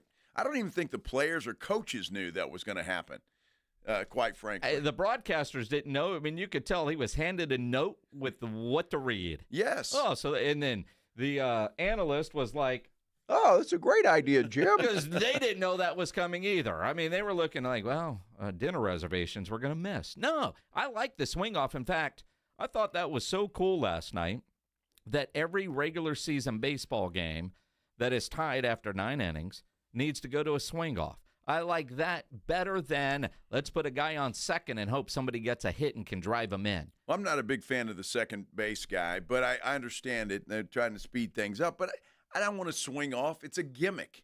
It's a gimmick, and I don't want to see it during the regular season. When you watch soccer and they go to penalty kicks? I don't watch soccer. When you watch hockey and they go to the shootout? Don't watch hockey. Keep going. I mean, you don't see like the NBA, instead of overtime, they have a free throw shooting contest. Well, but they play a 5-minute period. Sure. Right? And so I'm like, there is a better way, a faster way, a more interesting way for baseball to decide a regular season game. It's July. When baseball resumes this weekend and you get a game tied and you look at a game that goes 13 or 14 or 15 innings, right? You look at college football, they start at the 25, and then at some point they're going for 2, right? I mean, there are ways to end things quicker that are exciting, and baseball tripped into one last night. I don't know if they thought it was going to be as good as it was, but I thought that was fantastic. Well, look, I think a lot of clubs would probably push back because there could be more home run hitters from one team than the other. And some teams would have an advantage in that respect. I don't want. It's a gimmick. It's gimmicky, and I don't want to see that in the regular season. It's different. Well, it's gimmicky. I mean, putting a guy on second is gimmicky. Well, I agree, and I'm not a big fan of that, but I'm more of a traditionalist when it comes to baseball anyway. I didn't like the shot clock, although I've gotten to like it. I mean, you don't like change until you realize this is actually pretty good. But initially, any kind of change, you're like, no. Well, I enjoyed the swing off last night because that was an exhibition game. They didn't mean a damn thing, except I did win when the National League had more home runs than the American League. Mm-hmm. So I was happy about that because I did have shows what a degenerate I am. Betting on a damn All-Star game. You don't have a damn clue who's going to win that thing. And I said, well, I got to have something on this game. You went National League because you're a Cardinal fan. That's exactly right. I mean, even though there were no Cardinals on the team. One, yeah. Well, I mean, a buddy of mine texted me last night who was a Braves fan, mad as hell that they didn't pick a Brave player to be in the swing-off. Well, the Braves have kind of sucked this year. I mean, they were hosting. Well, that's true. And so, they should have had just a player to represent? Well, I mean, at that point, the best home run hitters had already changed and went out to dinner. That's it. I heard somebody say, wouldn't it be great if you trot out Shohei Ohtani Aaron Judge and some other guys that are big. But all of those guys played early, and they got the hell out of there. And now if they were still there but in street clothes, I think that would have been more exciting. Like, here's Shohei dressed for dinner. Here's Aaron Judge in his street. Go out there and hit some home runs. I thought it was – I really do think – I'm not – that might be a way for Major League Baseball to end games after 9 innings, because they're all worried about time and how long a game takes. And they have done a good job of speeding up the game by several minutes. Most people haven't noticed, but an extra inning game in the regular season. Now, in the postseason, you play until you have a winner, like hockey. You play until you have a winner. But regular season, the swing off. And look, I mean, if the game's in the 14th inning, 15th inning, and it's a Tuesday or Wednesday night, you're leaving. Those games, they're empty. But if you know a swing off is coming, you might stick around. Well, it depends on, if you're interested in that team, one of them. Well, or if you're at the game, you're interested. If you got money on the you're talking about sticking around? I did that once at an Astros game. A doubleheader. The first game went 19 or 18 innings. Wow. Yeah. It was me and Russell Scott. You remember Russell absolutely. Scott? He used to work here. Russell Scott now running TCU. Yes, and we couldn't walk after that first game. How was the second game? I don't know. I don't remember. 210-656-ESPN, 656-3776. David, you're on the Blitz. What's up, man? I got a question for Joe. Hey, Joe, when you were at Ken's, yes, and if CBS was broadcasting the Major League Baseball All-Star Game, and you were supposed to go on at 10:20, but then it wound up being 12:20, would you have wanted a swing off then, as opposed to getting off at work at, say, 1 a.m.? Well, let me tell you something, David. First of all, CBS never had the All-Star Game, so I never. He's hypothetical. Well, hold on. There's a point I'm making here, but I remember those days with the NCAA tournament that wasn't on TNT or anywhere else. It was all CBS, and they'd start games at like 10:30. They wouldn't end until 12:30. And we'd still have to go on and do the show. So I know what you're talking about, and I understand, but I still don't want the swing off in the regular season. Again, but you knew Final Four time, March Madness time, you were going on late. And yes. And we also know one time when you were at Channel 5, after the nets were cut down, somebody, not named Joe, decided, all right, game's over, let's go to the news, and nobody saw the one shining moment. And they weren't happy about that at all. They were not happy about that at all. And so the phones lit up because everybody was waiting for one shining moment. The phones lit up. We're in the studio doing the show, and so we don't know that the phones are lighting up, but we found out very, very quickly. So the next day we had a Spurs special because we had just gotten the Spurs, and we used to do 30-minute specials from time to time, and we had one. We played one shining moment 5 times during that special, and I think they played it at various other places throughout the day. Because really, I mean, it wasn't as easily accessible on the old internet. I mean, to the point, when you guys didn't play one shining moment, people were so pissed off. One Rob Thompson, now with the Morning Huddle, was so angry. He was one that called the TV station to complain. Rob Thompson did that. Yeah. Wow. Yeah, he's told that story. That's the only time he's been ever mad enough to call a TV station to complain. Well, I tell you what, he wasn't the only one, because I felt sorry for whoever the desk person was that night that had to answer all those phone calls. Well, look, and people. I know, well, you've dealt with this. Chuck McIntyre deals with this. Cowboys play at 3:25. The last game hasn't ended yet, and they turn off the ending of one to show you a kickoff of the Cowboys, and people lose their minds. Well, they don't. It's the other way around. If you stick with the original game and don't go to the Cowboys for the opening kickoff, they're losing their mind. And it was always my fault. I'd get the calls. Well, it is your fault. Like I was sitting back there saying, screw these people. I was wrong. You were right. Like, screw these people. I'll show them. I'm in charge.